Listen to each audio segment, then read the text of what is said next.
మాణిక్య ప్రభు చరితామృతము 3వ రోజు పారాయణము. మాణిక్య నగర్ 25వ భాగం. మాణిక్య నగర స్థాపన 89వ పేజీ. కళ్యాణికి పూర్వ దిశలో 5 క్రోసుల దూరంలో హుమ్నాబాద్ అనే పేరు గల గ్రామం ఉంది.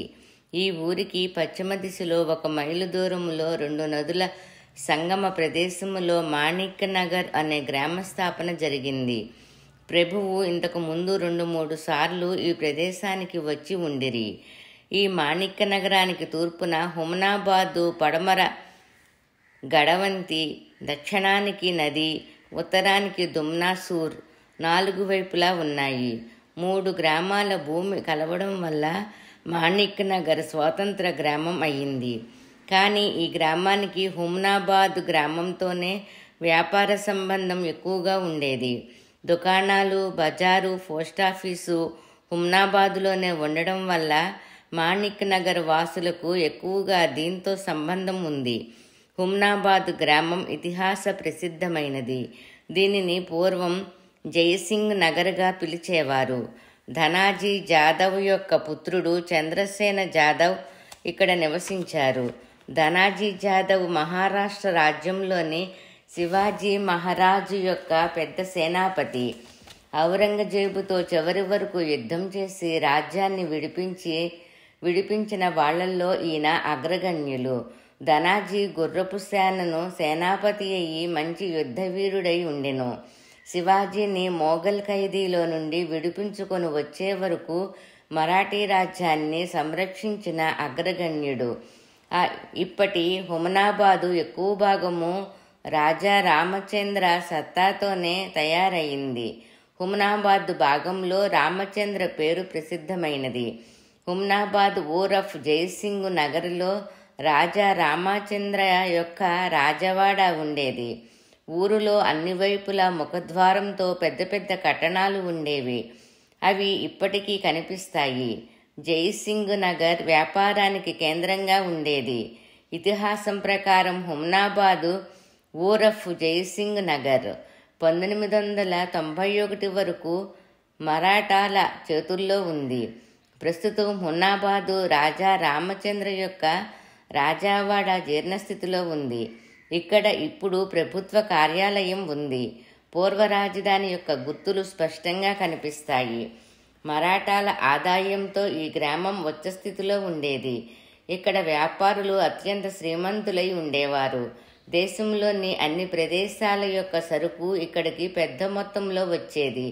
అందుకని అన్ని రకాల వ్యాపార వ్యవహారాలు ఇక్కడ జరిగేవి. అన్ని రకాల కిరాణా సామాను ఇక్కడకు వచ్చి హైదరాబాదుకు రవాణా జరిగేది. రాష్ట్రంలోని పూనా, సోలాపూర్ పట్టణాల నుండి వెళ్లే జాతీయ రహదారి హుమ్నాబాద్ నుండే హైదరాబాదుకు వెళుతుంది. బాగా వ్యాపారం జరగడం వల్ల సహజంగానే హుమ్నాబాదు లక్ష్మికి నివాసమైంది అంటారు. దీనికి సర్వతోముఖాభివృద్ధి జరిగిన విధానము, దానికి సంబంధించిన వ్యాపారుల వద్ద ఉన్న ధనాన్ని గూర్చి కథ ఈ క్రింది విధంగా వివరిస్తారు. ఇక్కడ బొప్పనవాలే కోనవాలే అనే పేరు గల 2 పెద్ద వ్యాపారులు ఉండేవారు. వాళ్ల దగ్గర లెక్కలేనంత ధనం ఉండేది. కూరగాయలు తీసుకురావడానికి వాళ్ళ దాసీలు వెళ్ళేవారు. ఒకరోజు ఇద్దరు వ్యాపారుల దాసీలు ఒకే సమయంలో కూరగాయల కోసం బజారుకు వెళ్లారు. ఇతర కూరగాయలు చాలా ఉన్నాయి, కానీ సొరకాయ మాత్రం ఒక్కటే ఉండెను. దాన్ని ఇద్దరూ తీసుకోవాలని ఒకేసారి అనుకొని దాని ధర అడిగి వేలంలాగా మొదలయ్యి ఆ సొరకాయ ధర 700 రూపాయల వరకు వెళ్ళింది. చివరికి బొప్పనవాలేకు చెందిన దాసి దాన్ని తీసుకోగానే ఆ విషయం గ్రామంలోని అందరికీ తెలిసి జనం పోగయ్యారు. కోనేవాళ్ళ దాసి ఓడిపోయింది. బొప్పెనవాళ్ల దాసి సొరకాయను గెలిచిందనే విషయం యజమానులకు తెలిసి తమ దాసి వల్ల విజయం లభించిందని సొరకాయతో పాటు దాసిని ఊరేగించి ఇంటికి తీసుకువచ్చారు. కోనేవాళ్ళ తన దాసిని పనిలో నుండి తీసివేశారు. ఇలాంటి సంఘటనలు లెక్కలేనంత సంపద లేకపోతే జరిగేవి కావు. ఇటువంటి సంఘటనలు లెక్కలేనంత సంపద లేకపోతే జరిగేవి కావు. అయితే ప్రభు మహారాజు ఇక్కడికి వచ్చినప్పుడు వ్యాపారం బాగా నడిచేది. విశేషంగా ఇక్కడ ఆపూస్ మామిడి పండ్ల వ్యాపారం జోరుగా సాగేది. వీటి విత్తనం విరివిగా దొరికేది. ప్రభువు సమాధి అయ్యే వరకు ఈ గ్రామం మంచి స్థితిలో ఉండేది. తర్వాత గుల్బర్గాలో రైల్వే మార్గం మొదలైన తర్వాత ఈ వ్యాపారం పెద్దగా జరిగేది కాదు. అందుకని ఇక్కడ వ్యాపారులు ఇతర ప్రదేశాలకు వెళ్ళిపోయారు. వ్యాపారం పడిపోయింది. పూర్వం పెద్ద పెద్ద ప్రాకారాలు ఇప్పుడు కూడా పడిపోయి కనిపిస్తాయి. పెద్ద పెద్ద శ్రీమంతులు ఇళ్ళు పడిపోయే స్థితిలో కనిపిస్తాయి. ఇక్కడి వీరభద్ర దేవాలయం దర్శనీయ స్థలము. దేవాలయంలోని దివ్యంగా నిర్మించబడిన ఒక బావిని చూస్తే సహజంగా అబ్బా ఏమి నిర్మాణ చాతుర్యం అనిపిస్తుంది. ప్రభు మహారాజు హుమనాబాదు దగ్గరలోని సంగమము వద్ద నివసించినప్పుడు రాజ్యం మొగలాయుల చేతిలో ఉండేది. ఇది మొఘల్ రాజ్యములో ఒక జాగీర్దార్ సంస్థానము. ఆ కాలంలో వ్యవస్థ పేరే పూజనీయము. ఆ కాలంలో నిజమైన నవాబు అంటే తాలూకాదారు, జిల్లా అధికారి, కలెక్టర్ లాగే పూర్వం తాలూకాదారు ఉండేవారు. ప్రజల వద్ద నుండి ఎవరు పన్నులు ముక్కుపిండి వసూలు చేస్తారో వారు తెలివిగల అధికారిగా గుర్తించబడేవారు. ఆ కాలంలో జాగీర్దార్లు నవాబులు ఉండేవారు. దొంగతనాలు, హత్యలు, తప్పులు చేసిన వాళ్లను శిక్షించడానికి కోర్టులు ఇంకా స్థాపించబడలేదు. హత్య చేసిన వాళ్లను శిక్షించే చట్టాలు కూడా ఉండేవి కావు. ప్రజలు ఆత్మరక్షణ చేసుకునే సామర్థ్యంతో ఉండేవారు. చాలా వరకు షావుకార్లు శ్రీమంతుల వ్యాపారాల వద్ద బంట్రోతులు, సిపాయిలు, సిక్కువాళ్లను పెట్టుకునేవారు. దొంగతనాలు, లూటీలు చేసేవారు. ఆయుధాలతో తిరిగేవారు. వాళ్ళని అడిగేవారు ఎవరూ లేకపోవడంతో నిర్భయంగా ఉండేవారు. మాణిక్య ప్రభు చరితామృతము 3వ రోజు పారాయణము 92వ పేజీ. తర్వాత కాలంలో ఆ పరిస్థితి లేదు. రోజురోజుకు ప్రజలతో బ్రిటిషు వారి సంబంధాలు పెరగడం వల్ల మొగలాయుల స్వరూపం మారిపోయింది. ఈ స్వరూపం మారి ప్రభు సమాధి తరువాత ప్రగతి సాధించింది. మాణిక్య ప్రభు అనే పేరు గల యోగి అవతారం చాలించిన తర్వాత 10 సంవత్సరాలకు మొగలాయుల రాజ్యం నూతన రూపం సంతరించుకుంటుంది అని 300 సంవత్సరాల పూర్వం కర్ణాటకలోని సర్వజ్ఞులు చెప్పి ఉండిరి. ఇది కన్నడ భాషలో అనేక మంది కన్నడిగులు అనుకుంటుండగా కూడా విన్నాము. సర్వజ్ఞులు చెప్పిన మాట అక్షరాల నిజం అయింది. ಬಸವಣ್ಣ ಹಳ್ಳದ ಮ್ಯಾಲ ಕುಸರಾಗಿ ಪಟ್ಟಣ ಹುಟ್ಟಿ ಮಾಣಿಕ್ಯ ಪ್ರಭುವು ಯೋಗಿ ಆಗಿ ದೇಹ ಇಟ್ಟು 10 ವರ್ಷಕ್ಕೆ మొగలాయ కణికాణ సర్వజ్ఞ. ఈ కన్నడ శబ్దాల అర్థం ఇలా ఉంది. బసవ అనే తీర్థ ప్రాంతంలో కొత్త నగరం ఏర్పడి ఇక్కడ మాణిక్య ప్రభు అనే పేరు గల యోగి పుట్టి సమాధి చెందిన తర్వాత 10 సంవత్సరాలకు రాజ్యం నూతన వ్యవస్థ రూపుదిద్దుకుంటుంది. 300 సంవత్సరాలకు పూర్వం ఉన్న సర్వజ్ఞులు ప్రభు యొక్క అవతార విషయం తెలిసి ఉండటం ఆశ్చర్యం అనిపించింది. ప్రభు యొక్క అవతార విషయం తెలిసి ఉండటం ఆశ్చర్యం అనిపించింది. బసవనహళ్ళ అంటే మాణిక్య నగరానికి ప్రవహించే నదులలో ఒక నది బసవతీర్థం నుండే ప్రవహిస్తుంది. రెండవది రాజేశ్వరిపై నుండి వస్తుంది. ఈ 2 చిన్న నదులు వర్షాకాలంలో నిరంతరంగా ప్రవహిస్తాయి. గురుగంగా, విరాజ అనే పేర్లతో ఈ నదులను పిలుస్తారు. గురుగంగా, విరాజ అనే పేర్లతో ఈ నదులను పిలుస్తారు. ఈ రెండు చిన్న నదులు వర్షాకాలంలో నిరంతరంగా ప్రవహిస్తాయి. గురుగంగా, విరాజ అనే పేర్లతో ఈ నదులను పిలుస్తారు. ప్రభువు ఈ ప్రదేశములో ఉండడానికి ఎందుకు ఇష్టపడ్డారో తెలుసుకోవడం కొంచెం కష్టమే. అనేక మంది చరిత్రకారులు అనేక రకాల కారణాలు తెలిపారు. వాటిలో ఏది నిజమో ఏది కాదో నిర్ణయించటం సాధ్యమయ్యే పని కాదు. ఇక్కడికి ప్రభువు చాలాసార్లు వచ్చినట్లు చాలామందికి తెలుసు.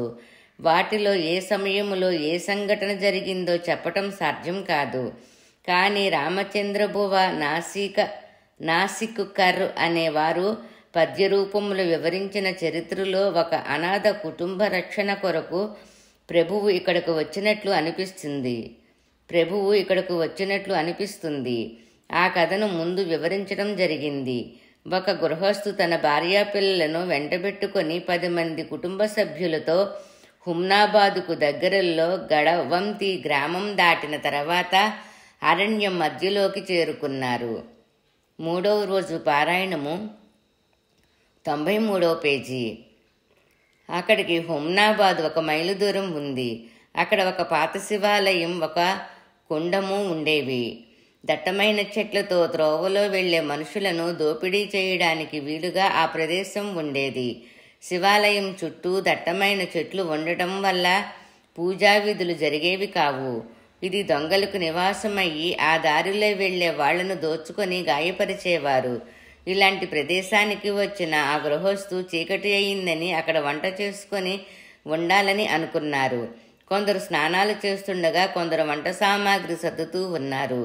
వీళ్లు కళ్యాణికి ప్రభువు దర్శనానికి వెళ్లాలనుకున్నారు. ఇంతలో దొంగలు వీళ్లపై పడి దాడి చేశారు.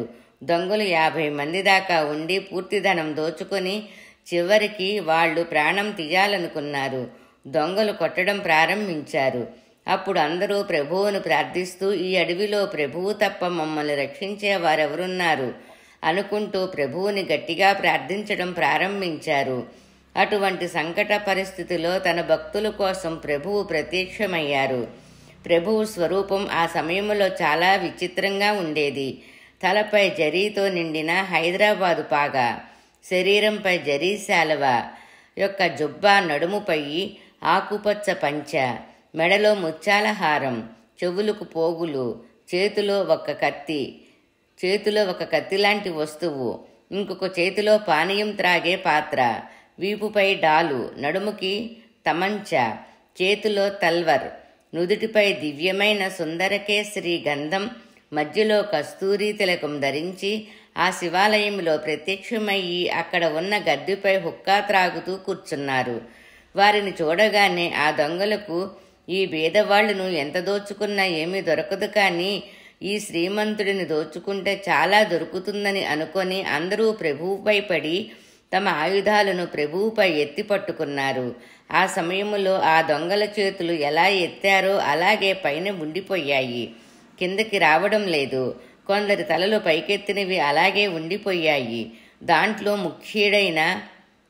ముఖ్యుడైన పెద్ద దొంగకి కడుపులో శూలాలు గుచ్చుకున్నట్లుగా నొప్పి ప్రారంభమై అయ్యింది. ఇంతలో ప్రభువు భయంకర రూపం ధరించి ఒక్కొక్కరి గడ్డాలు మీసాలు తీస్తూ నేలకు కొట్టడం ప్రారంభించారు. అప్పుడు దొంగలందరూ దీనంగా ప్రభువు కాళ్లపై పడ్డారు. అప్పుడు ఆ దొంగ, మహారాజ్ క్షమించాలి, మళ్ళీ ఎప్పుడూ ఈ అరణ్యములో అమాయకులను దోచుకోము, మాకు ప్రాణదానం చెయ్యండి అనగానే ప్రభువు శాంతించి వారిపై దయతో సౌమ్య రూపాన్ని ధరించి హుక్కా త్రాగుతూ కూర్చున్నారు. 3వ రోజు పారాయణము 95వ పేజీ. అది చూసి వాళ్లల్లో గృహస్థుకు సంబంధించిన కళ్యాణ్కు చెందిన ఒకరు ఆ వచ్చిన వీరిని మాణిక్య ప్రభువుగా గుర్తించి ఆ విషయం చెప్పగానే ఆ గృహస్థులు ప్రభువు పాదాలపై పడ్డారు. వాళ్లల్లో పెద్ద దొంగ, ఇప్పటి నుండి మేము మా వంశంలోని వారంతా ప్రభువుని గౌరవంగా ఆదరిస్తాము, మా తప్పుని మన్నించి ప్రభువు మాపై దయ చూపించాలి అన్నాడు. తర్వాత అందరి కాళ్ళు చేతులు మామూలుగా అయ్యాయి. అతని కడుపు నొప్పి కూడా తగ్గిపోయింది. అందరూ ప్రభువుకి నమస్కరించి తమ తమ ప్రదేశాలకు ఆనందంగా వెళ్ళిపోయారు. ప్రభువు ఆ రోజు మొదలుకొని సమాధి అయ్యే వరకు భక్త జనోద్ధరణ చేశారు. ఏ ప్రదేశంలో అయితే దారి దోపిడి జరిగి అమాయకుల రక్తం చిందిందో తర్వాత అదే స్థలములో నిత్యం 1000 మంది భోజనాలు అవుతూ నెయ్యి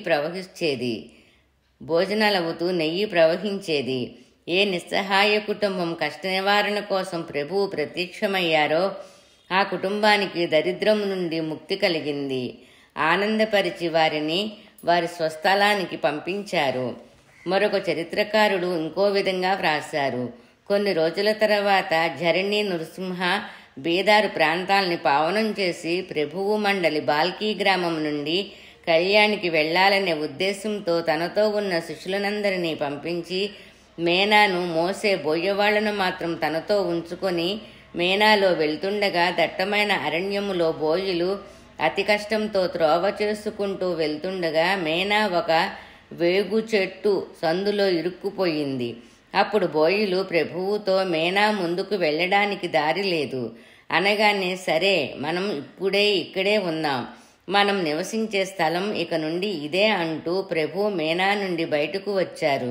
అప్పుడు అక్కడికి సత్పురుషులైన నత్తాడ్ సెహవలి, మూల సంగప్ప, ములగి మారప్ప అనే 3 యోగులు వచ్చి ప్రభువుతో, మహారాజా మీకు ఈ ప్రదేశం నివాసయోగ్యమైనది, భవిష్యత్తులో మీరు ఇక్కడే ఉండాలి అని వాళ్ళు ప్రభువుకు బిల్వవృక్షాల వద్ద ఉండడానికి స్థలం చూపించారు. ఈ విధంగా ప్రభువు అక్కడ స్థిరపడగానే ఆ 2 బిల్వవృక్షాలు మంటలలో కాలిపోయాయి. కొన్ని రోజుల తర్వాత ఆ చెట్లు మళ్లీ చిగురించి ఆ స్థలంలో సర్వేశ్వరుని పేరుతో మహాదేవుని స్థాపించారు. ఆ ప్రదేశాన్ని మనం ఇప్పటికీ చూడవచ్చు. ఇలా 2 చరిత్రకారులు ప్రభు ఆ ప్రదేశానికి రావడానికి కారణం చెబుతారు. కానీ 2 విషయంలో ప్రభు ఇక్కడికి ఇంతకు ముందు 2-3 సార్లు వచ్చారని తెలుస్తుంది. అందువల్ల ప్రభువుకి ఈ స్థలం యొక్క మహత్యం తెలుసు. నీటి వసతి, విశాలమైన ప్రదేశం చూసి ఇష్టపడ్డారేమో. ఈ నిర్జన సుందర ప్రదేశం దొంగలకు నివాసమయ్యి అపవిత్రమయ్యి పాపకార్యాలతో భయంకర రూపం సంతరించుకుంటుందని ప్రభువుకు ముందే తెలిసి ప్రభువు ఈ ప్రదేశాన్ని పావనం చెయ్యాలని, ఇక్కడే ఉండాలని అనుకున్నారు. ప్రభువుతో ఉన్న శిష్యులకు మాత్రం ఈ ప్రదేశం నచ్చలేదు. వాళ్ళు అనేక విధాలుగా ప్రభువుకి ఇంకొక ప్రదేశానికి వెళదామని నచ్చచెప్పారు. కానీ ప్రభువు అక్కడ నుండి కదలలేదు. ప్రభు యొక్క అవతారంలో అత్యంత మహోత్తరమైన భాగం అంటే పతితోద్ధారణ చెయ్యడానికి యోగ్యమైన ఆ ప్రదేశం పాపకృత్యాలతో నిండిపోయి ఉంది. అందుకని దానిని ఉద్ధరించటం యోగ్యమైన విషయం. ప్రదేశం మాత్రమే పవిత్రం చేయడం కాకుండా అక్కడి మనుషుల పాప ప్రవృత్తిని కూడా నశింపచేయడం కూడా అంతే మహత్యమైన విషయం. ఇలాంటి 2 మహోత్తరమైన పనులను ప్రభు ఏ విధంగా నిర్వహించారో ముందు కథాభాగంలో వివరించబడుతుంది. ఏ కారణం వల్ల అయితేనేమి ప్రభువు బిల్వవృక్షం క్రింద కూర్చొని ఉన్నారన్న వర్తమానం అలా అన్ని పల్లెటూళ్లతో పాటు హుమనాబాదులో కూడా వ్యాపించింది. ప్రభువు యొక్క కీర్తి ఆ సమయంలో దశదిశలా వ్యాపించి ఉండెను. ప్రభు కళ్యాణ్ నుండి వెళ్లిన తర్వాత మొదట అమృతకుండము వద్ద కొన్ని నెలలు నివసించి మణిచూల పర్వతముపై ఉన్న సుమారు అన్ని ప్రేక్షణీయ స్థలాలు, తీర్థాలు దర్శించారు. అప్పటికి పూర్తి ఒక పుష్కరం అంటే 12 సంవత్సరాలు గడిచింది. ఆ సమయానికి ప్రభువు యొక్క వయసు సుమారు 28 సంవత్సరాలు ఉండేది. ప్రభువు మనసులో ఈ వయసులో ఎక్కడైనా స్థిరంగా ఉండాలనుకొని ఇక్కడ యోగ్యమైన అనుకూల పరిస్థితిని చూసి ప్రభువు అక్కడ ఉన్న కట్టపై కూర్చొని ఆనందంలో ఓలలాడారు. శ్రీ మాణిక్య ప్రభు చరితామృతము 3వ భాగము 96వ పేజీ. గాలి, ఎండ, వాన మొదలైన వాటి గురించి ప్రభువు ఎప్పుడూ ఆలోచించలేదు. ఇప్పుడు ఆలోచించి ప్రయోజనం లేదు. ప్రభువు ఇక్కడే నివసిస్తారని ఇతరులెవరికి ఇంకా తెలియలేదు. ప్రభువు ఇక్కడకు వచ్చి కూర్చున్నారని తెలియగానే జనం తండోపతండాలుగా రాసాగారు. హుమ్నాబాదుకు చెందిన పెద్ద పెద్ద వ్యాపారులు, నవాబులు దర్శనానికి రాసాగారు. దేవాలయ ప్రాంగణం శుభ్రపరచడం జరిగింది. పెద్ద పెద్ద దుకాణాలు వెలిశాయి. 4 దిక్కుల జాతరలాగా కనిపించేది. దేవుని పూజ, అర్చన, అభిషేకం జరగసాగాయి. చక్కెర కనిపించగానే చీమలు ఎలా మొదలవుతాయో అలా అంతటా జనం కనిపించసాగారు. ప్రభువు శిష్యులు ముందు వెళ్ళిపోయిన వారు ఈ విషయం తెలియగానే తిరిగి వచ్చారు. ప్రభువు గద్దెపై కూర్చొని ఉన్నారు. జనం దర్శనం కోసం బారులు తీరారు. ఆ విధంగా పైకప్పు లేని కట్టపై ఎన్నో రోజులు కూర్చున్నారు. ఎండ, వాన మొదలైన వాటి నుండి రక్షించడానికి ఏదైనా ఆసరా కల్పించాలని ప్రభువు నుండి శిష్యులు అనుమతి తీసుకున్నారు. వెంకమ్మ ఇలాగే ఇంకొక చెట్టు క్రింద కూర్చుండిపోయింది. నిత్యశ్రీ నిత్యమంగళం ఎల్లకాలం నడిచేది.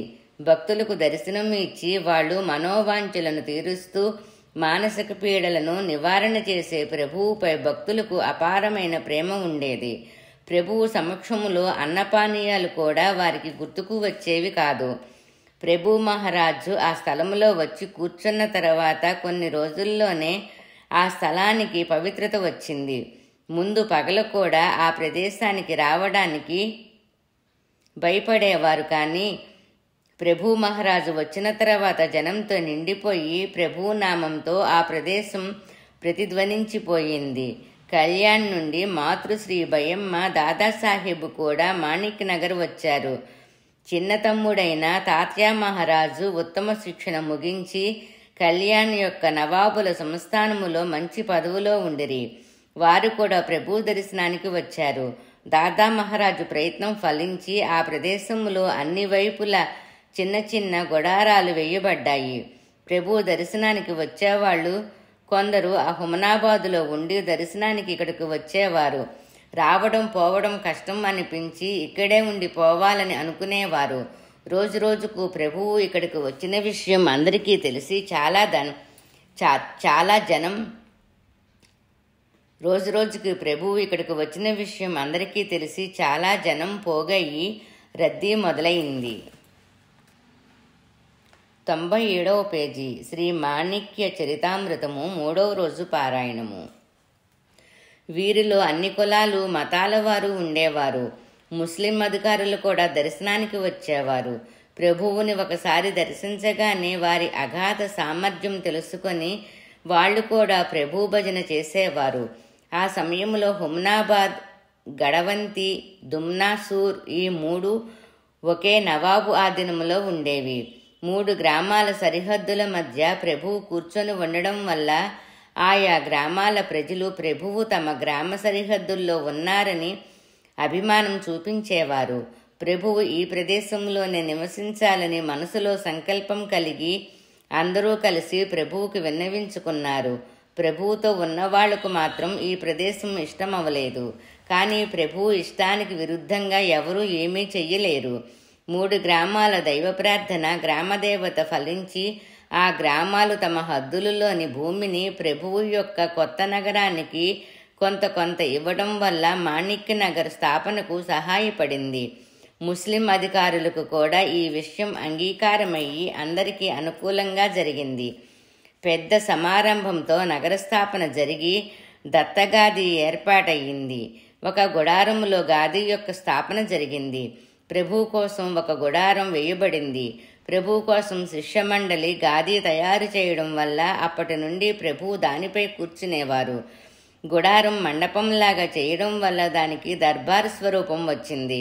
తర్వాత దర్బారు క్రమం తప్పకుండా జరుగుతూనే ఉంది. దర్బారు యొక్క వైభవం సందర్భాన్ని బట్టి వివరించడం జరిగింది. ఏదైనా కొత్త గ్రామం తయారు కావాలంటే ఎన్నో అడ్డంకులు వస్తాయి. కానీ ఈ మాణిక్యనగర్ గ్రామానికి ఎటువంటి కష్టం కలగలేదు. ప్రభు యొక్క అపార సామర్థ్యం వల్ల అన్ని పనులు నిర్విఘ్నంగా జరిగి నగర స్థాపన జరిగింది. నగర రచన కార్యక్రమము దాదా మహారాజు ప్రభు ఆజ్ఞతో చేయడానికి సంకల్పించారు. దర్బారు సరియైన రీతిలో జరిగే విధానాన్ని తాత్యా మహారాజుల వారు రూపొందించారు. అన్ని వైపులా చౌకులు ఉంచి పహరా కాయడానికి వీలయ్యే విధంగా బందోబస్తు చేయడం జరిగింది. 3వ రోజు పారాయణము 98వ పేజీ. శ్రీ మాణిక్య చరితామృతము. ప్రభు యొక్క గుడారం ముందు పహరా కాయడానికి పదం సింగ్ అనే రాజపుత్ర జాతికి చెందిన వారిని నియమించగా ఆయన మరణించే వరకు అత్యంత నిష్ఠతో ఈ కార్యం నిర్వహించాడు. బండార్ఖానా మొదలైంది. బండార్ఖానా అంటే సేవ చేసేవారికి ప్రసాదం ఇచ్చే అన్నపూర్ణ గృహము. బండార్ఖానాలో మొదటి నుండి మూర్తిభవించిన అన్నపూర్ణ నివసించసాగింది.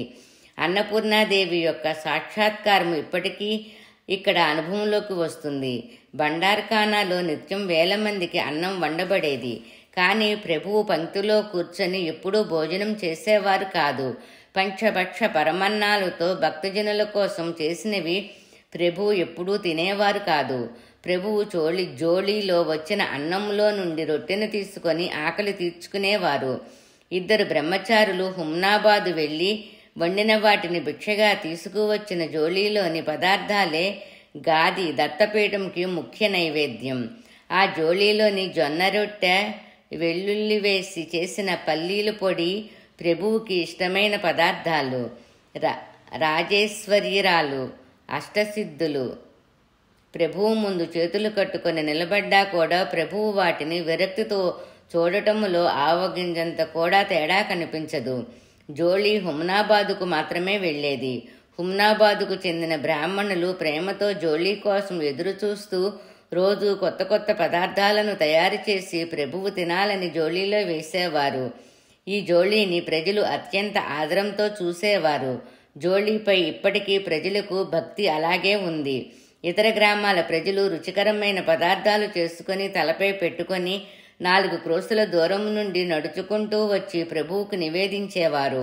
ప్రభువు ప్రేమతో వాటిని స్వీకరించి తినకుండా కళ్లతో మాత్రమే చూసి చాలా బాగున్నాయనేవారు. ప్రభువు ఆజ్ఞతో వారు చెప్పిన ఇళ్లల్లోని జోళీ తిరిగేది. కొత్తగా ఏదైనా ఇళ్లవాళ్లు జోళీ వెయ్యాలనుకుంటే ప్రభువు ఆజ్ఞ తీసుకోవలసి ఉండేది. ఒకసారి అందరి దృష్టిలో ఎవరైనా దోషి అయితే శిక్షగా ఆ ఇంటికి జోళీ వెళ్ళకపోవడం తాత్కాలికంగా జరిగేది. తిరిగి ప్రభువు వద్ద ఆజ్ఞ తీసుకోవలసి వచ్చేది. దానికి సంబంధించిన ఒక సంఘటన ఇలా జరిగింది. నానాశాస్త్రి అని ఒక పేరు గల బ్రాహ్మణ గృహస్థుడు ప్రభువు భక్తులుగా ఉండేవారు. 99వ పేజీ 3వ రోజు పారాయణము శ్రీ మాణిక్య చరితామృతము.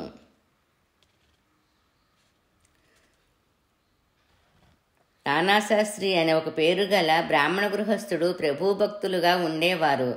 ఎవరినో నిందించిన కారణంగా ఇంటికి జోళీ వెళ్ళలేదు. ఆయన బయటికి వెళ్ళి రాగానే ఈ విషయం ఆయనకు ఇంటి ముందు బావి దగ్గర కాళ్ళు కడుక్కుంటుండగా తెలిసింది. ఆయన జోళీ తిరిగి తమ ఇంటికి వచ్చే వరకు ఇంట్లో కాలు పెట్టను మరియు భోజనం చేయనని నిగ్రహంతో 6 రోజులు ఉపవాసం చేశారు. అది తెలిసి దీక్షిత్ మండలి తిరిగి జోళీ పునః ప్రారంభించారు. అప్పుడు ఆయన అన్నం తిన్నారు. జోళీయే సంస్థానము యొక్క కామధేనువయ్యి భండారుకానా అన్నపూర్ణ గృహము అయినది. ఈ జోళీయే ప్రభు సమాధికి ముఖ్య నైవేద్యము. ఈ భండారుకానాలోనే ఇప్పటి వరకు లక్షల మంది అవుతున్నారు. ప్రభు యొక్క సమావేశ స్థలం ముఖ చిత్రంలో చూపించినట్లుగా రాజవైభవంతో ఉండేది. అది ఎప్పుడూ ఆనందసాగరంలో తేలుతున్నట్లుగా కనిపించేది. వారి మాట అత్యంత మృదుమధురంగా ఉండేది. ఎప్పుడు వినోదభరితంగా నడిచేది. ప్రభు భాషణ ఇతర ధర్మాలపై కూడా అంతే సమానంగా ఉండేది. వారు ఎప్పుడూ వాహవ్వా వాహవ్వా అంటూ ఉండేవారు.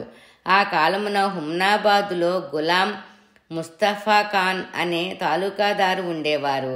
ఆయన ఆజ్ఞలు అత్యంత కఠినంగా ఉండేవి. ఆయన ప్రభు కీర్తి విని దర్శనం కోసం వచ్చారు. చాలాసేపు ప్రభువుతో సంభాషించిన తర్వాత సంతృప్తులయ్యారు. ఇలాంటి యోగి ప్రపంచంలో ఇంకొకరు దొరకటం సాధ్యం కాదని అతనికి గట్టి నమ్మకం.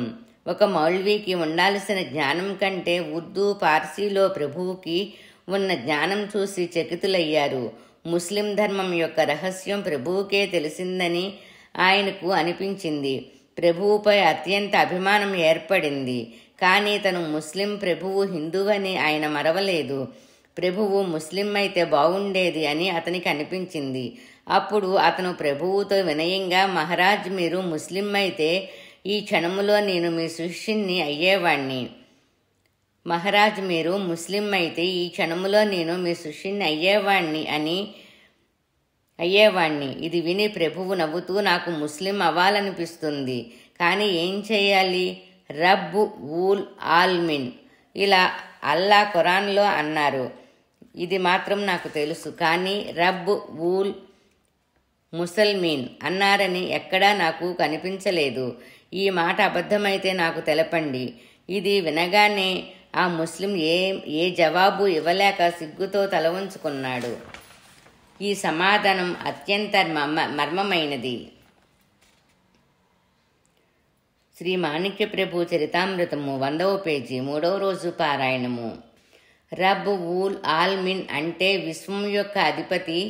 రబ్ ఊల్ ముసల్మీన్ అంటే కేవలం ముస్లిమాన్లకే అధిపతి. పరమేశ్వరుడు సంపూర్ణ జగత్తుకే అధిపతి. కానీ హఠావాదులు తమ ధర్మ మతాభిమానంతో అందులయి తమ ధర్మమే గొప్పదని ఇతరులది కాదని నమ్ముతూ వస్తారు. ఇలాంటి వారు ప్రభువు సమాధానం విన్న తర్వాత ఆలోచించాలి. గులాం ముస్తఫా ఖాన్ అనే ముసల్మాను ప్రభువుపై ఉన్న ఆదరాభిమానాలతో మాణిక్యనగర్లో నివసించేవారు, సహాయం చేసేవారు.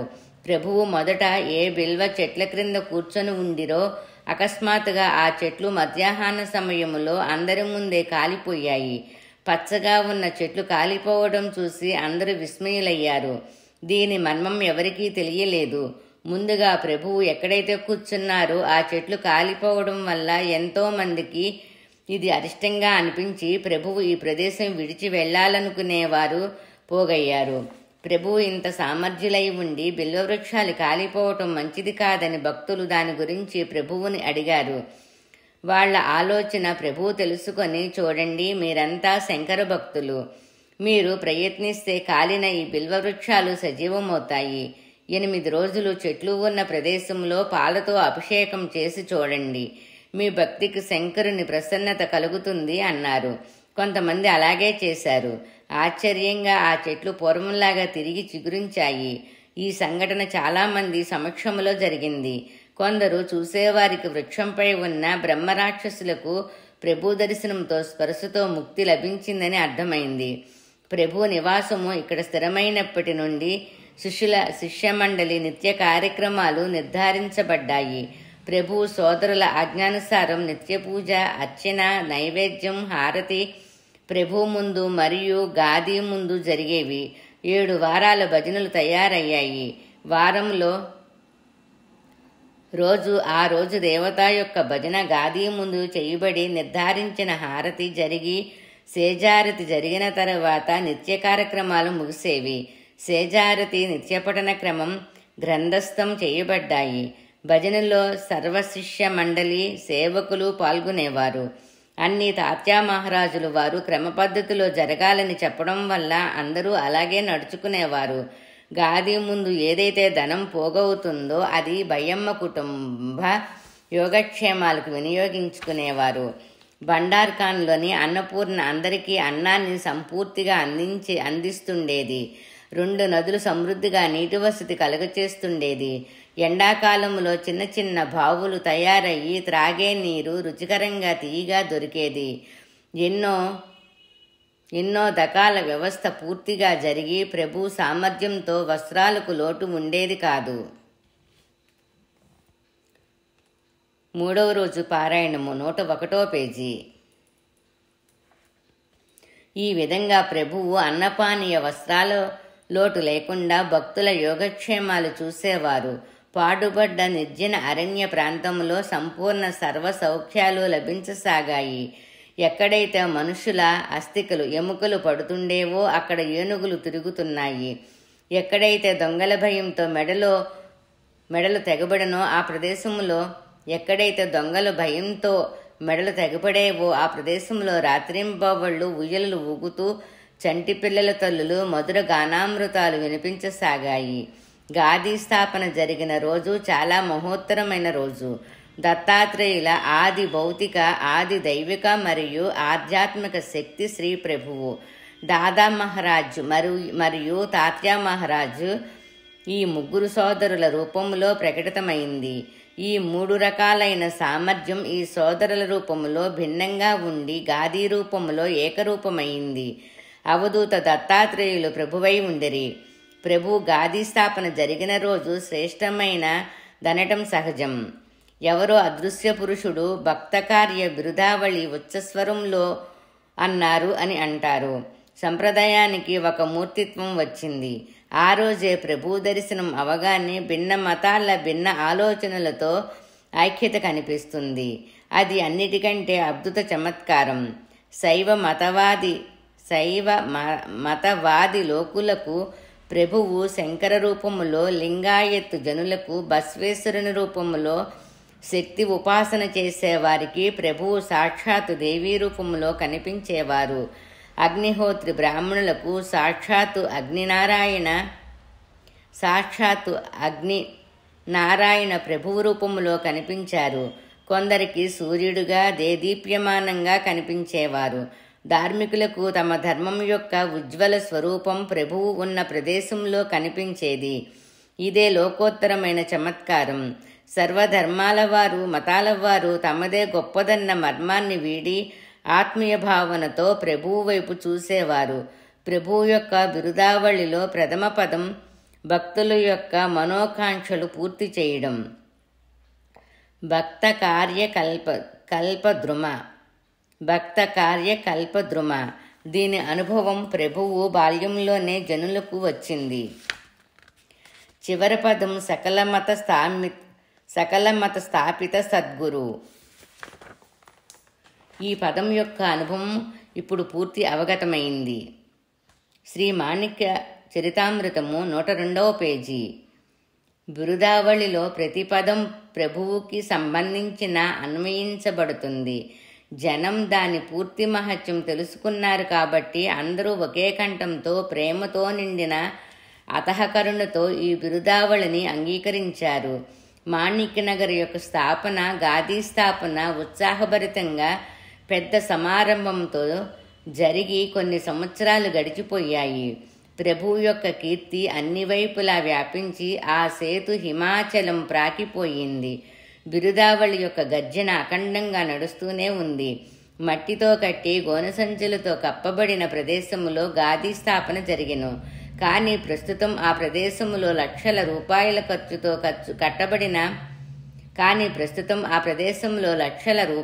ఖర్చుతో కట్టబడిన సుందరమైన మందిరం సువర్ణ కలశంతో భువన మండలంపై మెరుస్తూ కనబడుతుంది.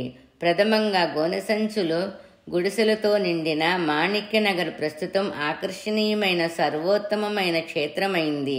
మొదట దీనికి జనం ప్రభు కట్ట అనేవారు. ఇప్పటికీ పల్లెటూరు వారు పర్బూన్ కట్టి లేదా ప్రభు కట్ట అనే పిలుస్తారు. ప్రభువు ఇక్కడికి రాగానే ముందుగా కట్టపై కూర్చున్నారు. అందుకని ప్రభు కట్ట అని పిలవసాగారు. అక్కడ వాడాలో ఉన్న ఒక తులసి బృందావనం, దాని ప్రక్కన కట్టపై కూర్చున్నారని కొందరు, సర్వేశ్వరుని దేవాలయానికి దగ్గర ఉన్న బిల్వ చెట్ల క్రింద కూర్చున్నారని కొందరు అంటారు. అప్పటి బిల్వ చెట్లు ఇప్పుడు కనిపించవు. సర్వేశ్వరుని దేవాలయానికి దగ్గరలో ఇప్పుడు కట్టడాలు నిర్మించబడ్డాయి. సర్వేశ్వరుని ముందు ఉన్న కుండము మూసుకుపోయింది.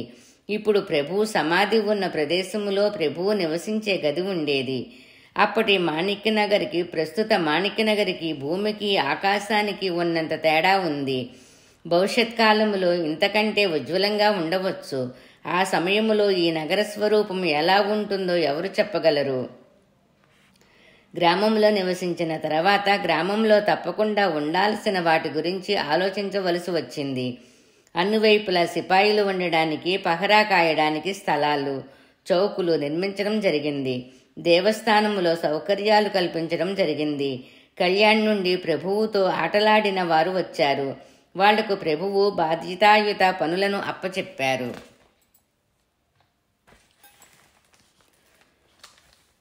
మూడవ రోజు పారాయణము 103వ పేజీ. బప్పాచార్య అనే ఆయన వైష్ణవులైనా కూడా ప్రభు భక్తులై ఉండేవారు. ఈయన వస్తూ పోతూ ఉండేవారు. ప్రభువుతో నిరంతరం బ్రహ్మచారి చిమన్య, గోపాల్బువ, లంగోటి, రామన్న ఇంకా అనేక మంది నిత్యం ప్రభువుతో ఉండేవారు. రామన్నది దూబల్గుండి, ఆయన సోదరి సుందరమ్మ ఇక్కడే ఉండేవారు. వెంకమ్మ ఉండే ప్రదేశం విడిగా ఉండేది. ఈ యోగిని యొక్క చరిత్ర ఇంతకు ముందు ఇవ్వడం జరిగింది. ఈమె సామర్థ్యము దినదిన ప్రవర్ధమానమవుతూ ఆమె పరమపదానికి చేరుకున్న విధము ముందు వచ్చే కథాభాగంలో వివరించడం జరిగింది. తాత్య మహారాజు కళ్యాణ్ నవాబు వద్ద ఉద్యోగములో ఉండినని చెప్పబడెను. రాజదర్బారుకు సంబంధించిన పద్ధతులు ఈయనకు అవగతం అవడం వల్ల ప్రభు దర్బార్ రూపం క్రమపద్ధతిలో తయారు చేశారు. ఈయన అప్పుడప్పుడు కళ్యాణి వెళ్లి వస్తూ ఉండేవారు. ఈయనకు భక్తులు సేవకుల నుండి గౌరవం లభించేది. ఈయన శిస్తుగా పన్నులు వసూలు చేయడం వల్ల వ్యవహారం ఒక క్రమ పద్ధతిలో జరిగేది. ఈయన చిన్న వయసులో ఉండడం వల్ల మాతృశ్రీ భయమ్మ అదుపాజ్ఞలో ఉండేవారు. దాదా మహారాజు గారైతే అమ్మ ఆజ్ఞ జవదాటేవారు కాదు. ఈ విధంగా కొంతకాలం మాతృశ్రీ సంతోషంగా ఈ ప్రదేశంలో గడిపారు. ఆ తల్లికి తన జన్మ సార్థకమైందనిపించింది. జగత్తుకు వెలుగైన ఆ ముగ్గురు పుత్రులు తన అదుపాజ్ఞంలో ఉండి తనను సంతోషపరుస్తుంటే ఏ తల్లికి ఆనందం కలగదు? ఇంతకంటే ఈ జన్మకు కావలసింది ఏదీ లేదని అనుకొని మాతృశ్రీకి తమ జన్మ ధన్యమైందనిపించింది. శ్రీ సహజ ధర్మంగా ఇప్పటి వరకు తాను చేసిన వ్రతాలు ఉద్యాపన చేయాలనే కోరిక ఉందని భయమ్మ చెప్పడం జరిగింది. మాతృశ్రీ ఇష్టానుసారం వ్రత ఉద్యాపనకు కావలసినవి సమకూర్చడం జరిగింది. రాజేశ్వర్, కళ్యాణ్, హళీకేడ్, బోరల్, హుమ్నాబాద్ మొదలైన ప్రదేశాల నుండి ప్రసిద్ధి వైదిక బ్రాహ్మణులను పిలిపించారు. తాత్యా మహారాజుతో ఉద్యాపన పుణ్యావహవాచనం చేయించి వ్రతాల ఉద్యాపన చేయడం జరిగింది. ఆ సమయంలో బ్రాహ్మణ భోజనం దక్షిణ బ్రాహ్మణులకు వస్త్రాలు మొదలైనవి వాటి ఖర్చు తాత్యా మహారాజుల వారు తాను కళ్యాణిలో పనిచేసిన జీతం నుండి ఇచ్చారని కొందరు చరిత్రకారులు వ్రాశారు. 1000 రూపాయలు ఖర్చు చేసి మాతృశ్రీని సంతోషపరిచే విషయంలో ముగ్గురు సోదరులు ఎప్పుడూ వెనకడుగు వెయ్యలేదు. శ్రీ మాణిక్య ప్రభు చరితామృతము 104వ పేజీ. 104వ పేజీ. శ్రీ మాణిక్య చరితామృతము 3వ రోజు పారాయణము. ప్రభు దాతృత్వము యొక్క కీర్తి అన్ని వైపులా వ్యాపించింది. దీనికి దృష్టాంతము ఈ సమారంభంలో కనిపించింది. వీరి తపశీలతను వర్ణించటం సమంజసం అనిపిస్తుంది.